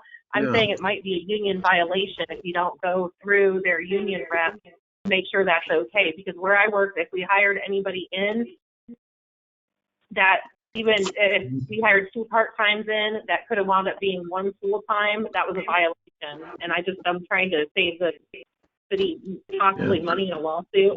I would definitely talk to their union first before we make a decision on this. And I know I'm not part of the committee, but that's what I was. Mr. Ralph, what's your opinion on that, Mr. Ralph? We have conferred with outside counsel during the union negotiation process and received indication that we could move forward with adding part-time positions to our billet. So you spoke to an outside attorney, not the union reps? Is it in writing? Yeah, ain't nothing in writing. It ain't there. Mr. Chairman, Yes, go ahead, Mr. Myers. Also explain another side to this.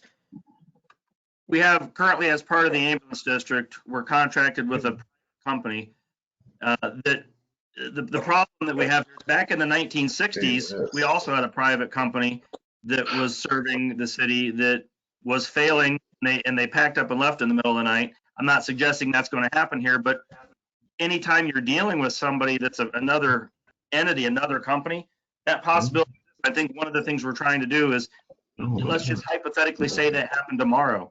If Portsmouth Ambulance Service decided, hey, this pandemic's, killing us financially, we're out of here, what do? Well, you can't put on a civil service test and get people hired to take care of the 911 calls that'll come in tomorrow within a matter of 2 to 3 months, but we can't hire part-time people tomorrow if we had to. So that's another reason that this has come up right now and why we're discussing this. That's correct. I also, to let everybody else know, I did talk to Chief Kepke, and I asked how things were with the, if there was anybody quarantined, and he does have 2 policemen. I do believe one's coming back, but he had 2 policemen off due to the quarantine. And when you only have 16 and you're down to 14, that can cause quite a bit of problem staffing. So, I mean, I don't think we are at that right now. I do believe one of them is back or will be back very shortly. Mr. McKeever, Yes. I got a question. This Go is ahead. Council President Fankhauser. Would we be willing to say, would the administration be willing to say that after the pandemic is over, they would be okay with us revisiting the billet and removing the part-time positions? Because I think that's the issue here, is the unions may fight this, knowing that it might be a permanent thing. No, we would not be necessary. You'll have to remember, you are representing 12,000 people that live in this city. You're representing the taxpayers of this city. Now, we do have union contracts, so we respect those contracts, but you have to remember that, there's things like Mr. Myers was bringing up. There's situations that come up that you're going to have some flexibility. So I think you just I'm just going to come out and say, I think we will take care of negotiating with the unions here. We just need the flexibility to be able to provide the services that the 12,000 citizens of this city require. This is very important to get passed. I agree with that during the pandemic, but after the pandemic is another issue. I have to say, I don't work for a union, but I have a lot of friends that do. And if they hired someone in part-time and it stopped them from getting their overtime or maybe a full shift, it would upset them. I know that. And I would hate to think that we would lose good officers or good firemen or something over something silly that you meant well, but I just think maybe we should at least check with the unions and make sure that they understand what this is for. Okay. Does anybody else have any questions? Hey, Marcus, Jim, let's just can we put a timeline on it? We as a council and we as a committee can come back and review this at any time, so I don't think we need a time limit on it. I mean, that's part of the beauty of this, is if this pandemic gets over and we realize this wasn't needed, this is something we can talk about if we want to later, but we don't have to. We actually wouldn't have to unless there were, Mayor, if we come up with an issue, we wouldn't bring it up. We could leave it. We may never need to hire these people, but this gives us the flexibility. I think we need to move forward with this. I'm prepared to make a motion. Excuse me, Mr. Myers, I'm sorry. We're not planning to hire anybody. We just, if we have to, we have enough people hired right now. And the issue is if we have an emergency come up, like Mr. Ratliff says, some of those folks may work 2 hours. You know, some of them may work 20 or 10 or whatever. We just need some flexibility during times like this. If you want to, you know, revisit it down the line, that's your option. We're willing to give you an agreement here to take care of the people of Bucyrus, but we don't want to take an advantage of down the road. That's all. Okay. I cut out. You Yeah, did cut it out. I understand. Yeah, I agree with you, Jim. And if we feel it's a problem down the road, we can bring it back. That's the beauties of a public form of government. Okay. I'm ready. We do bring this up again anyhow. We will bring this up, like they said, we do this about twice a year. So at any time that we don't see the need for it, we can bring it back up in the Finance Committee and, you know, discuss this and possibly have it removed if we need to. Any of the 7 of us can refer this back to committee at any time. Correct. Mr. Chairman, I'm prepared to make a motion to request legislation making the updates to the billet as discussed. Do you need to make, Mr. Ratliff, do we need to make this as an emergency? I would like to request it as emergency. Okay. I would ask that you do make it as an emergency because the whole purpose of it is the emergency. So I gotta clarify. Yeah. Okay. I have a first from Mr. Myers. Do I have a second? Yes. Is that you, Bruce? I haven't said nothing yet. Oh, okay. Yes. Okay, I have a second. All right. Is there any other discussions or questions? If not, Mr. Myers, Yes. Mr. Truca, Yes. Mr. Mead. I'm sorry, I didn't hear you. Yes. Okay. All right, motion passed. All right, Supervisor Manpower, Mr. Mayor. Yeah, I don't see you, Mr. Mayor. Okay. The mayor just went into his office, so I would refer this to the law director. Okay. I'm not aware of anything in the Supervisor Manpower that was a problem. Where are we at? Employee manpower is obviously the pay rates for the part-time people. But so if you want to skip ahead to that, then when the mayor comes back, if there's something in the supervisor one. Mr. Chair, the changes you made for the new ASPE contract, are those supervisor at all? I'm seeing in the item under utility superintendent under section A, under the service director, under section 1, under number 1, utility superintendent, it's showing the change in pay, if I'm not mistaken here. The change in number B1, superintendent class 3 is what they're changing. The 2 things that are highlighted on this. Yes, Mr. Chair, that's what was changed last time. This was last time we changed employee manpower. It's been some time. I did check on this. Ordinance 2017 was the last time we amended, well, we peeled and replaced and had a new employee manpower. That was in February of 2017.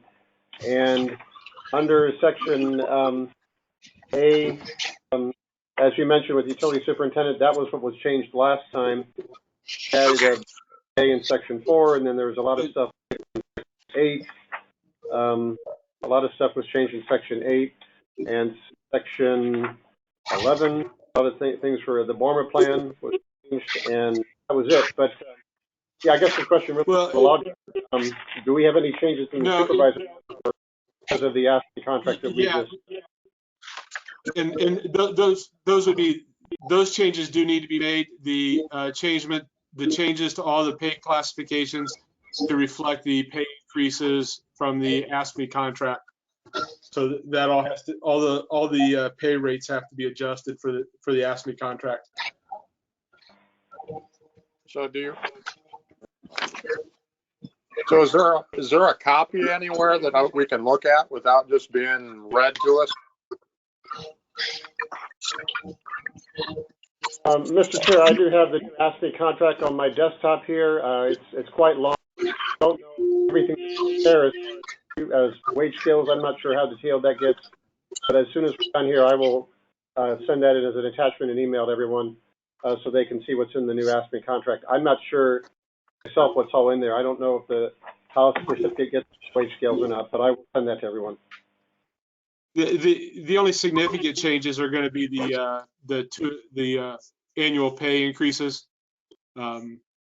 Everything else is sick leave, vacation leave, all that stayed the same. So the only significant changes are going to be the pay scales. Okay. So what do we need to do here, Mr. Ratliff?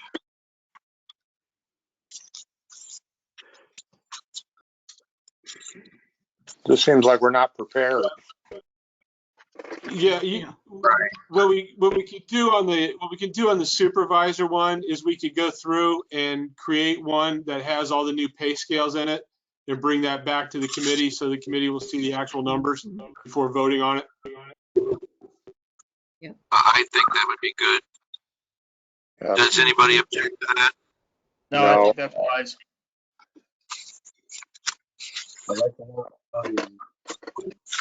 And would that also apply to the employee manpower one also, correct? No, on employee manpower, I think we have to discuss the pay rates of the part-time positions we just discussed. Am I correct? Correct. There again, it just seems like I don't know. Just seems like there ought to be more information given to us. Well, as I said, we can go ahead and do the billet, and we'll do we can do the two manpower ordinances to reflect all the positions and the pay rates and bring that back to the committee. Mr. Chairman, I've got a question for the law director. Go ahead. Again, hypothetically, obviously, but should we be left without an EMS service, before our next meeting, and we needed to hire some of those people to take on EMS, can you do that right now without having dollar amounts in the manpower? No, they have to be provided for in the manpower. So I guess, like you mentioned, the reason that we wanted to pass the billet as an emergency was because of the emergency that could potentially exist. So, I think that we need to move forward with at least stating these dollar amounts that we started to discuss in manpower for those 5 categories of part-time positioning. Okay, so we're going to table the supervisor manpower and go on with the employee manpower for part-time, correct? I would like to do that. Does anybody else object? Jim, Bruce? I'm not sure what you want, but we'll proceed just to see. Well, I'm sorry. Here, as he mentioned, the part-time patrol officer was $18 to $24 an hour pay range. The EMT was $10 to $15. The paramedic was $12 to $18. The firefighter EMT was $12 to $18, and the firefighter medic was $15 to $20 an hour. I know that the police. Oh, go ahead. I'm sorry. After talking with Chief Schwemley and the mayor, I talked to the mayor who talked to Chief Schwemley, that firefighter paramedic should also be in that 12 to 18 range to remain, to make sure we don't exceed what the current firefighter paramedics are making. Gotcha. Understood.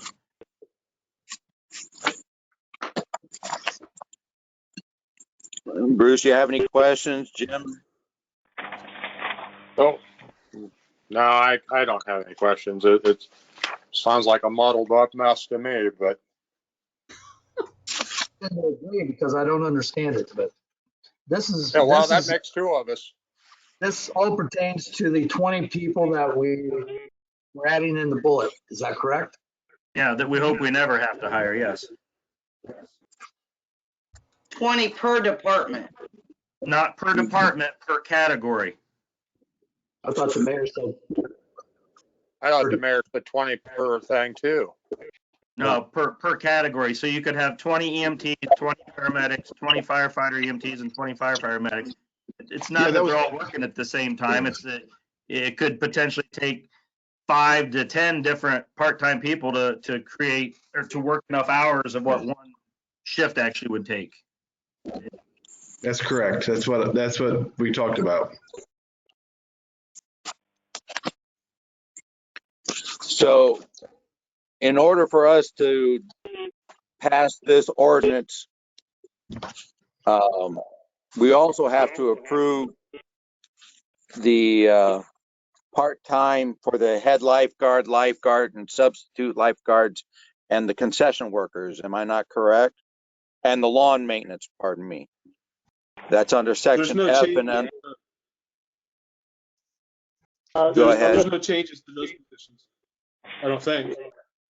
Yeah, Mr. Chair, when you're looking at the employee manpower, you're seeing that's in bold. That is the last employee manpower that we repealed and replaced. That was 26/2019. What you're seeing is what we did last time. And just to clarify, the way I see it, we've got 3 issues here. We've got 2 ordinances and 3 issues. With the supervisor manpower, there's 1 issue, and that is the wage scales from the ASME contract. And as the law director mentioned, he offered to, if the committee wants to do that, is to prepare draft legislation with the new numbers in there and bring it back to committee for the supervisor manpower. The employee manpower, there are 2 issues. There are the ASME wage scales, and then there are the 20 positions regarding the safety personnel. So if we're to do draft legislation for the wage scales for ASME employee manpower, you still need, I would assume, emergency legislation for the employee manpower for the safety positions, the part-time positions that we have requested in the billet. Confusing, as Bruce said, it's kind of a muddle. We're looking at 2 ordinances here, 3 issues. That's just my perspective. Thank you. So if everybody understands what I just explained, I will need 3 motions. And we can have a committee meeting prior to council if you are satisfied if we get the information. Well, I think you would need 2 motions. One for the supervisor manpower for draft legislation to see what the wage scales for the contract look like.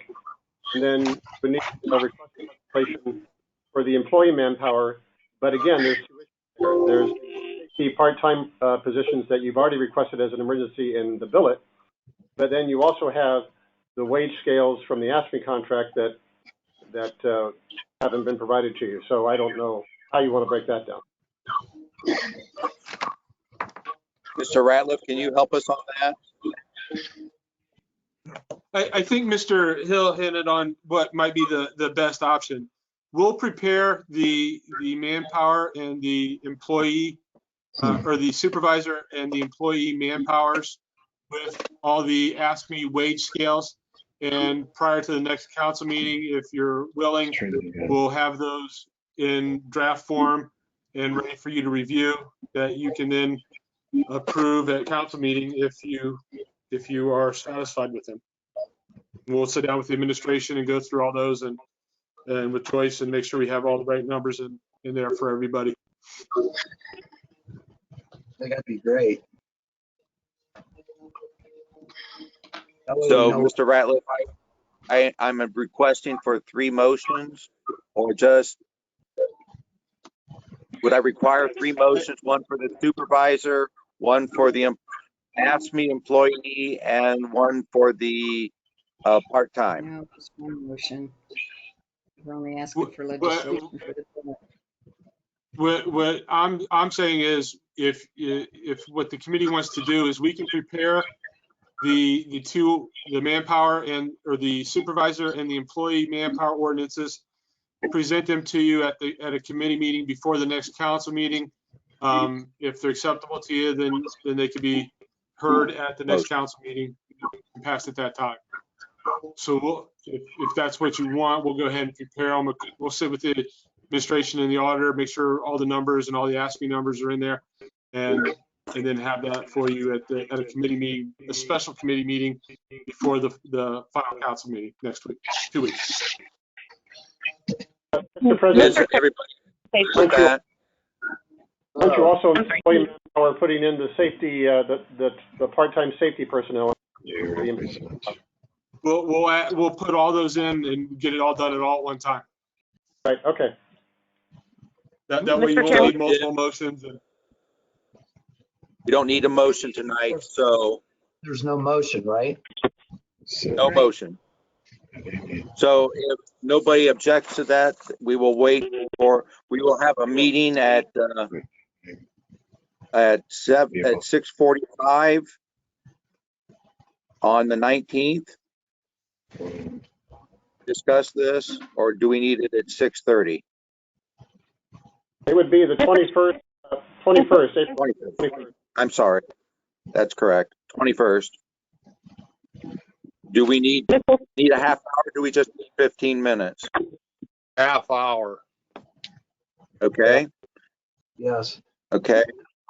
All right. We'll have a finance meeting on the 21st at 6:30 to go over the numbers that the administration will present to us for the supervisor manpower, employee manpower, and the part-time employee manpower. May I please say something? Can you guys hear me, Mr. Chairman? Yes, go ahead. Anybody hear me? Go ahead, Can people Candy. hear me? I'm sorry, I was just saying, if this is such an emergency, shouldn't we have an emergency meeting on it before that time, being that it is for the pandemic and for staffing for that? Isn't that something that we should do much sooner, like we possibly can, and get the word out about it, as opposed to waiting 2 weeks when the peak of the pandemic is supposed to be hitting us in like the next 2 weeks? I agree with you, Candy. So do I. You want to do it? We'd have to do it in 2 separate pieces, but I'm okay with that.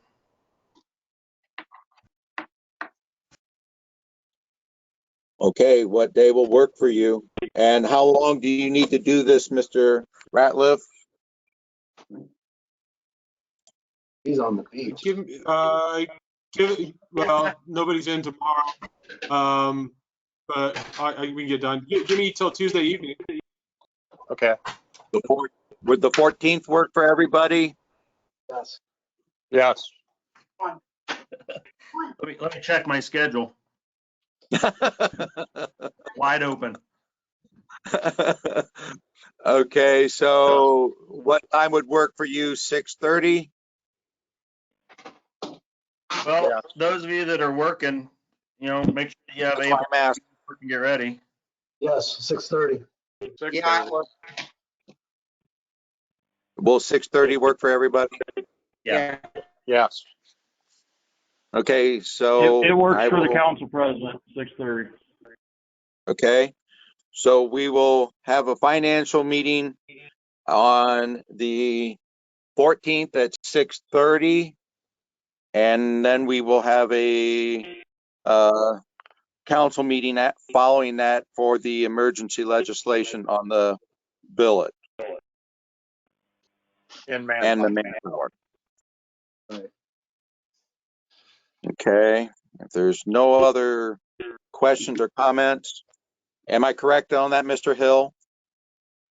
Let me just clarify here I'll send out a meeting notice Monday morning, but there will be a special finance meeting 6:30 p.m. on April 14 to consider draft legislation for both the Manpower as employee and supervisor and all the changes therein, which I won't get into. That will be followed by 7 p.m., let's say, a full council, special council meeting to address the voting on those two pieces of legislation, the two Manpowers, as well as the billet, which has already been requested. The billet will not be part of the special finance meeting. I don't think it has to be. I don't believe so. That's just being requested. That's pretty straightforward. I think that's it. Yeah. The special council meeting on the 14th, we'll have the billet legislation prepared for that council meeting, so it can be, if it's on the agenda as the special meeting, we'll have it ready then. Thank you, Mr. Ratliff. For the special council meeting, should I also put the Manpowers on there to be voted on, or at least considered? Yes. Yeah, the special council meeting on the 14th, I'll have both the billet and the Manpower ready.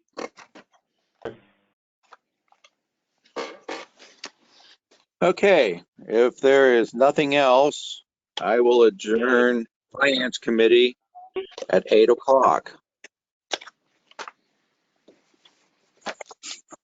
All right, I'll call the ad hoc committee on council rules and procedures to order at 8 o'clock. On the agenda to be discussed, chapters 111 and 113. However, before we get to that, Vicki did catch one thing that we did not catch earlier on the rules, page 3. We forgot an "or her" in front of the police chief, so we need to make a grammatical change to that one. When we get to that point, if whoever makes a motion, we can add that in. Vicki, did you have anything you wanted to say to get started on this, or do you just want me to go through your notes, or? I'd say, yeah, I've got my ordinance up here with all my revisions, and I, emailed that to the committee members. Did you guys get a chance to review her notes and suggested changes with the purple and red? Yes. Okay. I read through them. I didn't see any issues. Todd, did you have any input on any of them? I didn't have any issues with Ms. DeShawn's changes. They all seemed fine. I do, however, have some issues with what was in the minutes, what was requested in the minutes on, let me see here, meeting of March 5, and the minutes are in your packet. The changes that were requested for 111.08, 111.10, 111.18, 111.21, 113.02, 113.02. I made some notes here on the draft legislation, and what's in the draft legislation, what's in the minutes that were requested don't seem to match up on some of these. Section 1, everything looks fine. 11.08, the quorum, that's what we requested. 11.10, and what we requested in the minutes in 11.10 don't quite match up. I'm just looking here. Actually, well, no. Disregard that. 11.10 looks okay. I just had a question mark here, but it looks like it's what we requested. Vicki DeShawn, I have a comment, Todd, to what you're saying. Are you looking at the draft that the law director prepared, or are you looking at the draft that I have made revisions to? I'm just looking at the draft that the law director prepared, because it was simpler to take one thing at a time here. Well, because the minutes were not accurate, because according to the audio on 111.10, there was a discussion of, President Fankhauser questioned if the leaving of the session pertained to just the council meeting or the committee meeting. And at that time, the law director said committee meetings as well. That was not put in the draft, however, that he prepared. And I don't think the minutes even reflected that statement, even though it was on the audio recording. No, they're not in the minutes either. No, they're not in the minutes, but it was discussed. So that's an issue there on the minutes.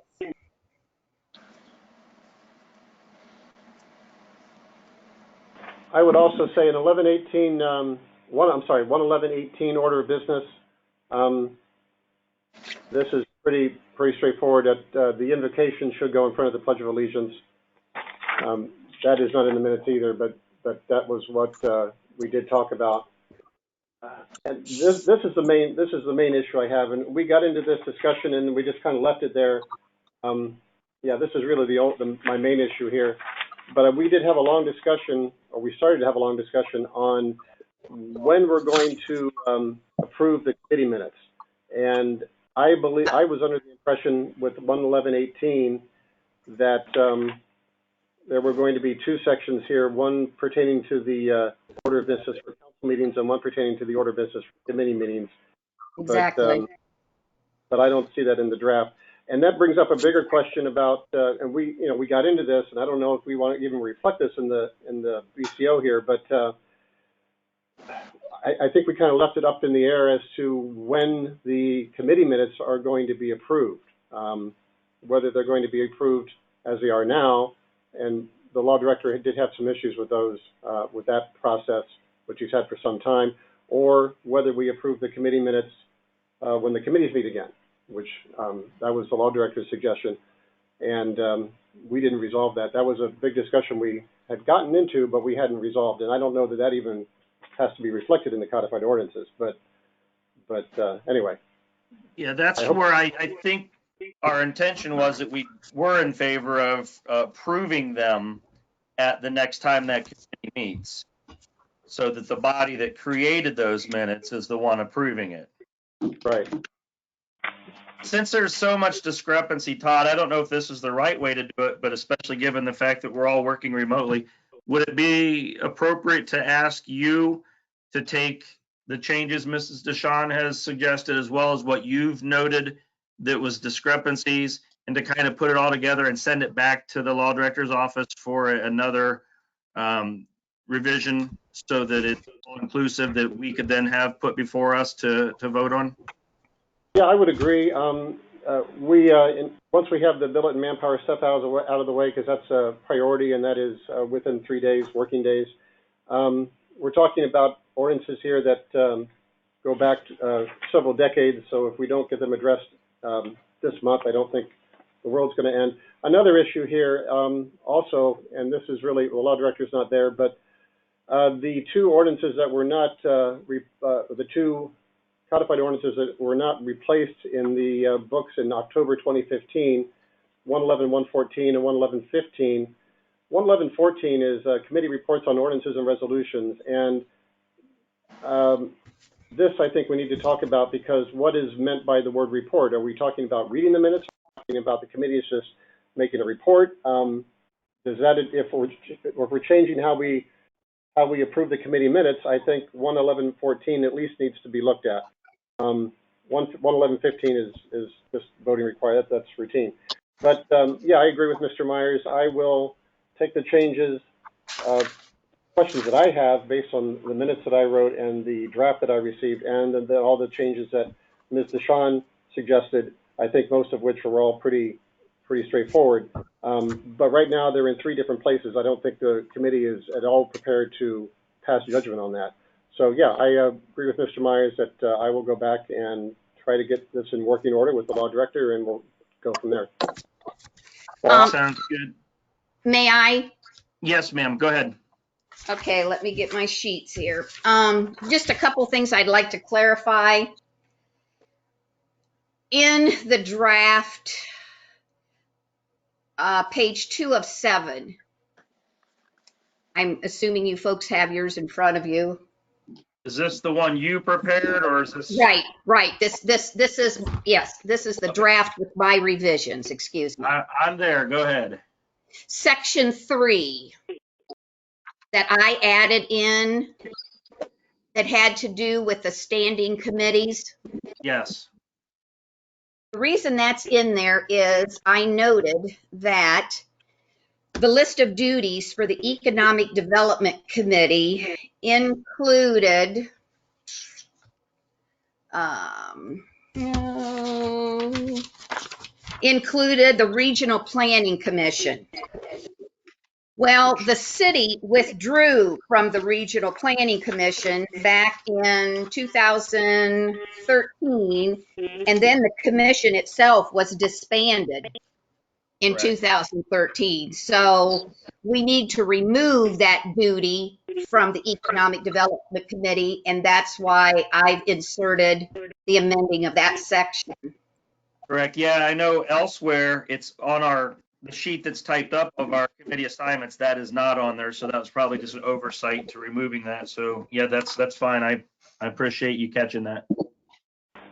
Now, here's a question that I have. Looking at section 111.21, and that's looking at the draft with my revisions. If I'm reading this section correctly, we have 3 people. It talks about 1, the president of council.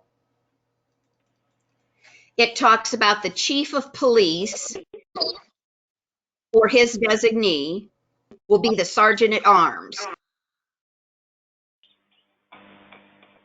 Just bear with me here. Go down to 11.21B1. B as in boy 1. Okay. It says the sergeant at arms will direct the police officer to remove the subject from the meeting. Which could be the same person. Okay, that's my question. Yeah.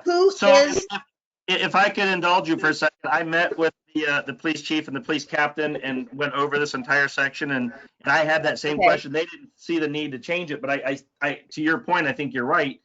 And I don't know if that just needs to be reworded that the presiding officer, I don't know what the correct word to use there would be. Especially if you go down then to D on my revision, it refers to the sergeant at arms and the police officer. So that right there is saying that they're 2 different people. Yes, I agree. Unless in the discretion of the sergeant at arms and the police officer.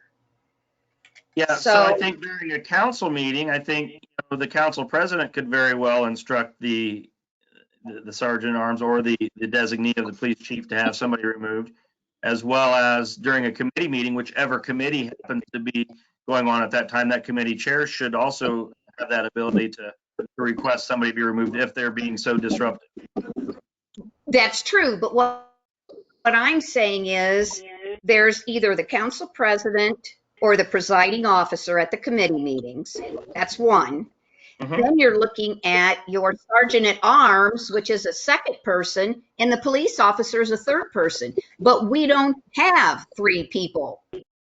There's always just been the council president, and the police officer, as you pointed out, has been considered the police chief's designee. Correct. So we just need to reword that. Remove sergeant at arms. Yeah, that's my question. The sergeant at arms is either the police chief or his designee.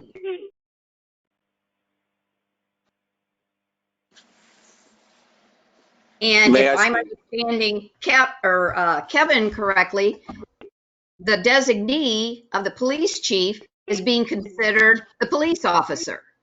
Yes.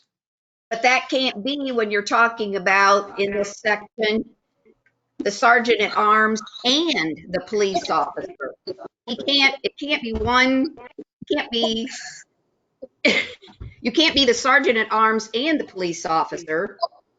But then in another section, you're saying the sergeant at arms and the police officer. That's saying there's two different people.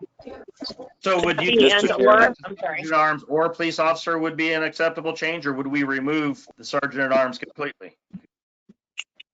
Mr. Chairman, Yes, I sir. think we just have to clarify the wording. We can put it in possibly, and we'd have to have a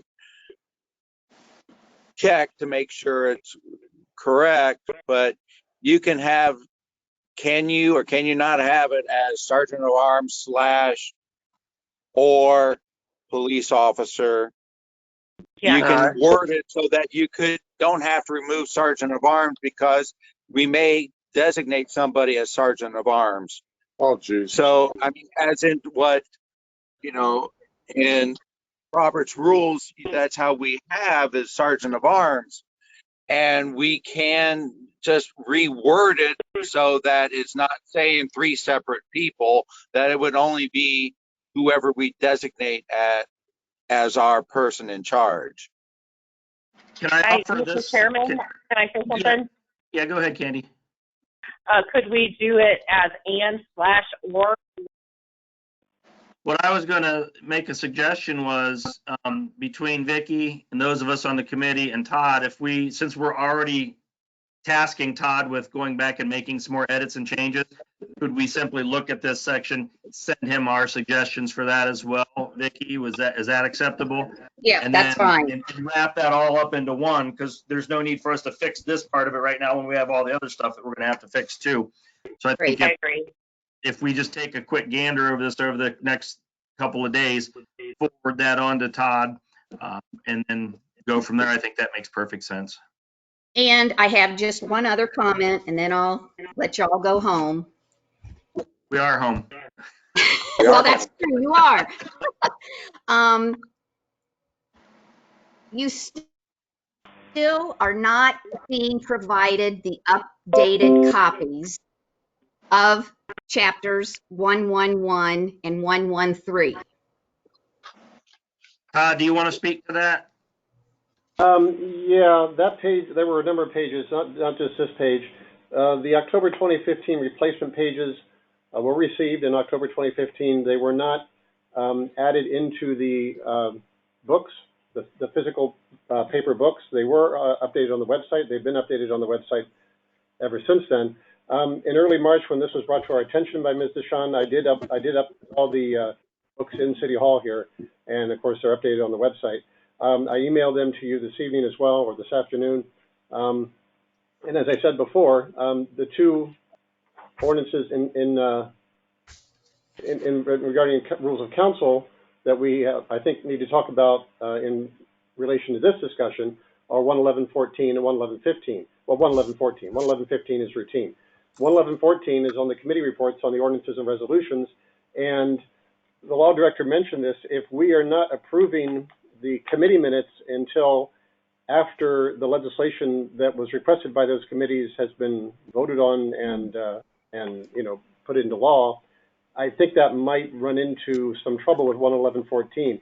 The way I read it says that these committees must report on what they requested before that legislation can be voted on. And if the committees aren't going to approve their minutes until the next time they meet, that will most likely be after those that legislation is voted on. So that's the one thing I think we need to have a discussion on, which comes back to my question about whether it's a consensus of this committee and of ultimately of the full council if we do want to change the way we or when we approve the committee minutes, and whether that conflicts with 111.14. Could we continue to give a verbal report as we've done the last couple of months, and then? Oh yeah, that's my question. I mean, does that, if a verbal report, does that constitute what 111.14 is stating has to be done? Not totally, I don't think. Okay, back to the replacement pages. I'm looking at minutes dated February 20th for the ad hoc committee. And it says, it was later determined, well, it talks about that I brought up that there were pages missing. And it states, it was later determined that the 2015 changes to the ordinances had not been included in the print version and they since have been. Now that's minutes for February 20th. However, the paperwork that was given to the ad hoc committee on March the 5th does not include these updated 2015 pages. There was only one 2015 page that I have seen has been given to the committee, and that's page number 17. And that's the Right. one on which 111.14 and 111.15. Right. The other pages that we're missing do not pertain to what we're talking about with the rules of council. I mean, if the committee and if council wants me, not the committee, but if council wants me to send them all those pages, I think a number of those pages that were missing have since been replaced by other pages. So we're not talking about every page that was replaced in October 2015. It's, I think it came down to 7 or 8. I did this in early March, but the only page from October 15 that is referenced is relevant to the rules of council is page 17. No, I beg to differ with you. Page 18 deals with chapter 111. Page 18 was a 2015 replacement. That deals with chapter 111. Page 19 is a 2015 replacement. That deals with chapter 113. Page 20 is a 2015 replacement. That deals with chapter 113. And page 21 is a 2015 replacement. And that deals with chapter 113. Okay. You do not have in your book the updated pages. Well, they're in the book And my now. concern is that's what you folks have been looking at. And when you look at my revisions, you'll see that you have stuff in this draft that pertains to the old pages that were given to you. Well, I request updates on all this stuff so we can at least get on the same page. Yeah, that's where I was asking Todd if he could take care of that as a whole. And I think that'll solve all of our problems. And that's why in my email to you folks, I even gave you copies of the replacement pages, the instructions. And if you just read it and look at your, I don't know, do each one of you have a codified ordinance book or do you not have those anymore? It used to be each council member had them. No, yeah, I don't. I access mine online. Okay. I would like to have a hard copy of mine updated. I would like to request that to have it updated. Okay, I can do that. Especially when you're going to the manual and you're making copies from that and supplying them to the committee members, and your manual's not updated. It's not current. Well, sounds like we're going to be able to get that fixed, I'm hopeful. So we'll see how that works. Thank you. That sound fair? I would like to see all the changes that have been proposed by Vicky. Yeah, you've got that email. She sent it to you about 4 o'clock, I believe, today, or 3 o'clock, somewhere in this afternoon. All right, but what I'm saying is I would like to see it put in a typed, or printed out and distributed to all of us. Mr. Chairman, may I please speak? Yes, Vicki, ma'am. I appreciate you giving us that stuff, but you know what time our meeting is, and if you want it to be something discussed that night, a lot of us actually like having it printed out in front of us to look at, as opposed to I'm looking at it on my phone while I'm on my computer, because you got it, because I picked up my packet at 1 o'clock today. So I really appreciate you doing this stuff, but like Bruce said, Bruce likes a hard copy. I like a hard copy. I know, I don't know who all else was up there picking up hard copies and stuff, but I don't have access to a printer at my house. I just don't. So that would be very helpful. And that's fine. Not a problem. My email, I apologize for the lateness, if you will, of the email, but I was waiting for responses to emails that I had of the council clerk, and I didn't get those until about 11 o'clock this morning, and I think I got my stuff out to you folks about 12:10, so. Right, I mean, we're all. Thank you, about- Candy. I will definitely print and see that you all get those. Well, no, it's the city that should provide it. Right. It shouldn't be Vicky's paper, it should be the city. I mean, Versus the city is providing it. It's just her getting the information to them more on time for us to be able to pick it up by I picked it up at 1 o'clock today. That worked out for me, either 1 or 4 because the hours the city office, city buildings are open. That works out best for pickup of stuff, usually on council days. So if she would have that to us and have the information to Todd where he could copy it off for us, I mean, I can look through it on my phone. If I'm like you, I do better, especially if it's with revisions, to have it. Like I say, it was to Todd at 12:15 or so today, so he had that he could have printed it off and put it in the packet that you picked up.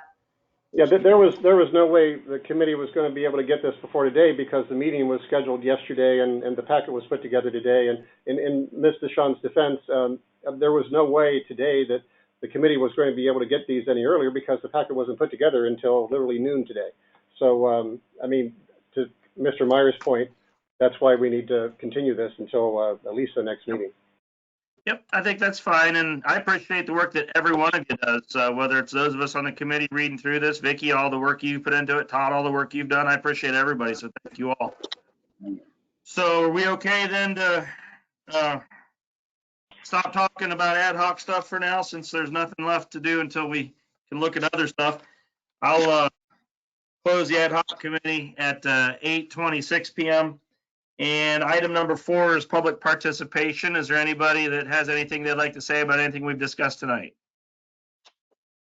Hearing none, I will ask for a motion to adjourn the regular committee meeting. So moved. I'd like to say one thing really quickly. Go ahead, Candy. Let's get this ad hoc stuff done next week. Can we do it Tuesday? Get it done because it's how we're supposed to be rolling and governing everything. Should we just go ahead and get it done?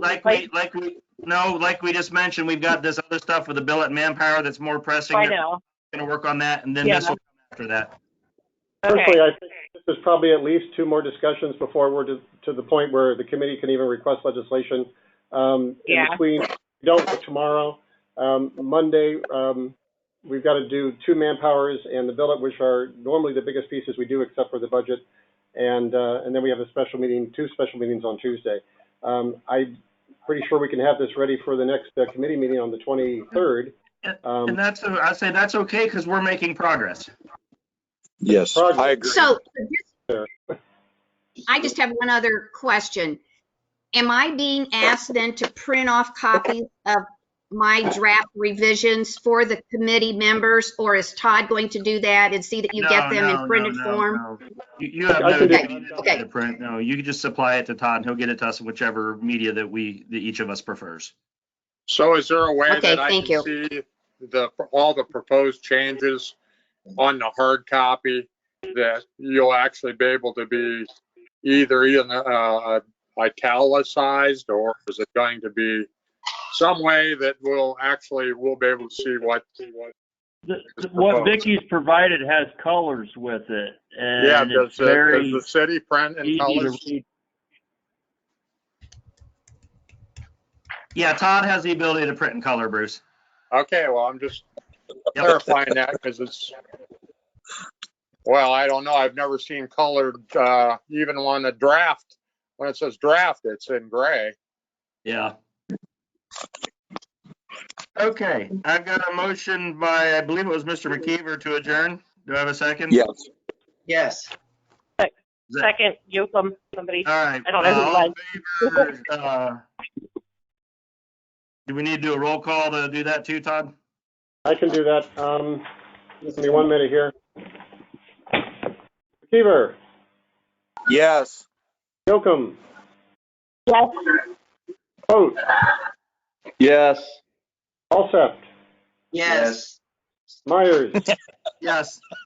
P. Yes. Truca. Yes. I think that's everyone, at least once. All right, well then we're adjourned at 8:29 p.m. Thank you, everybody.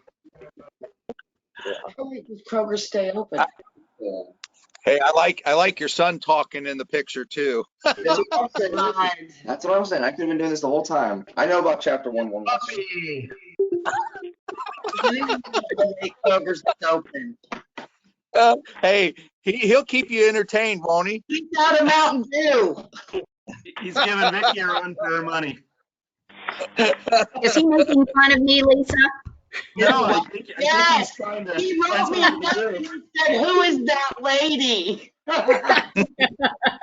And what is 1.11?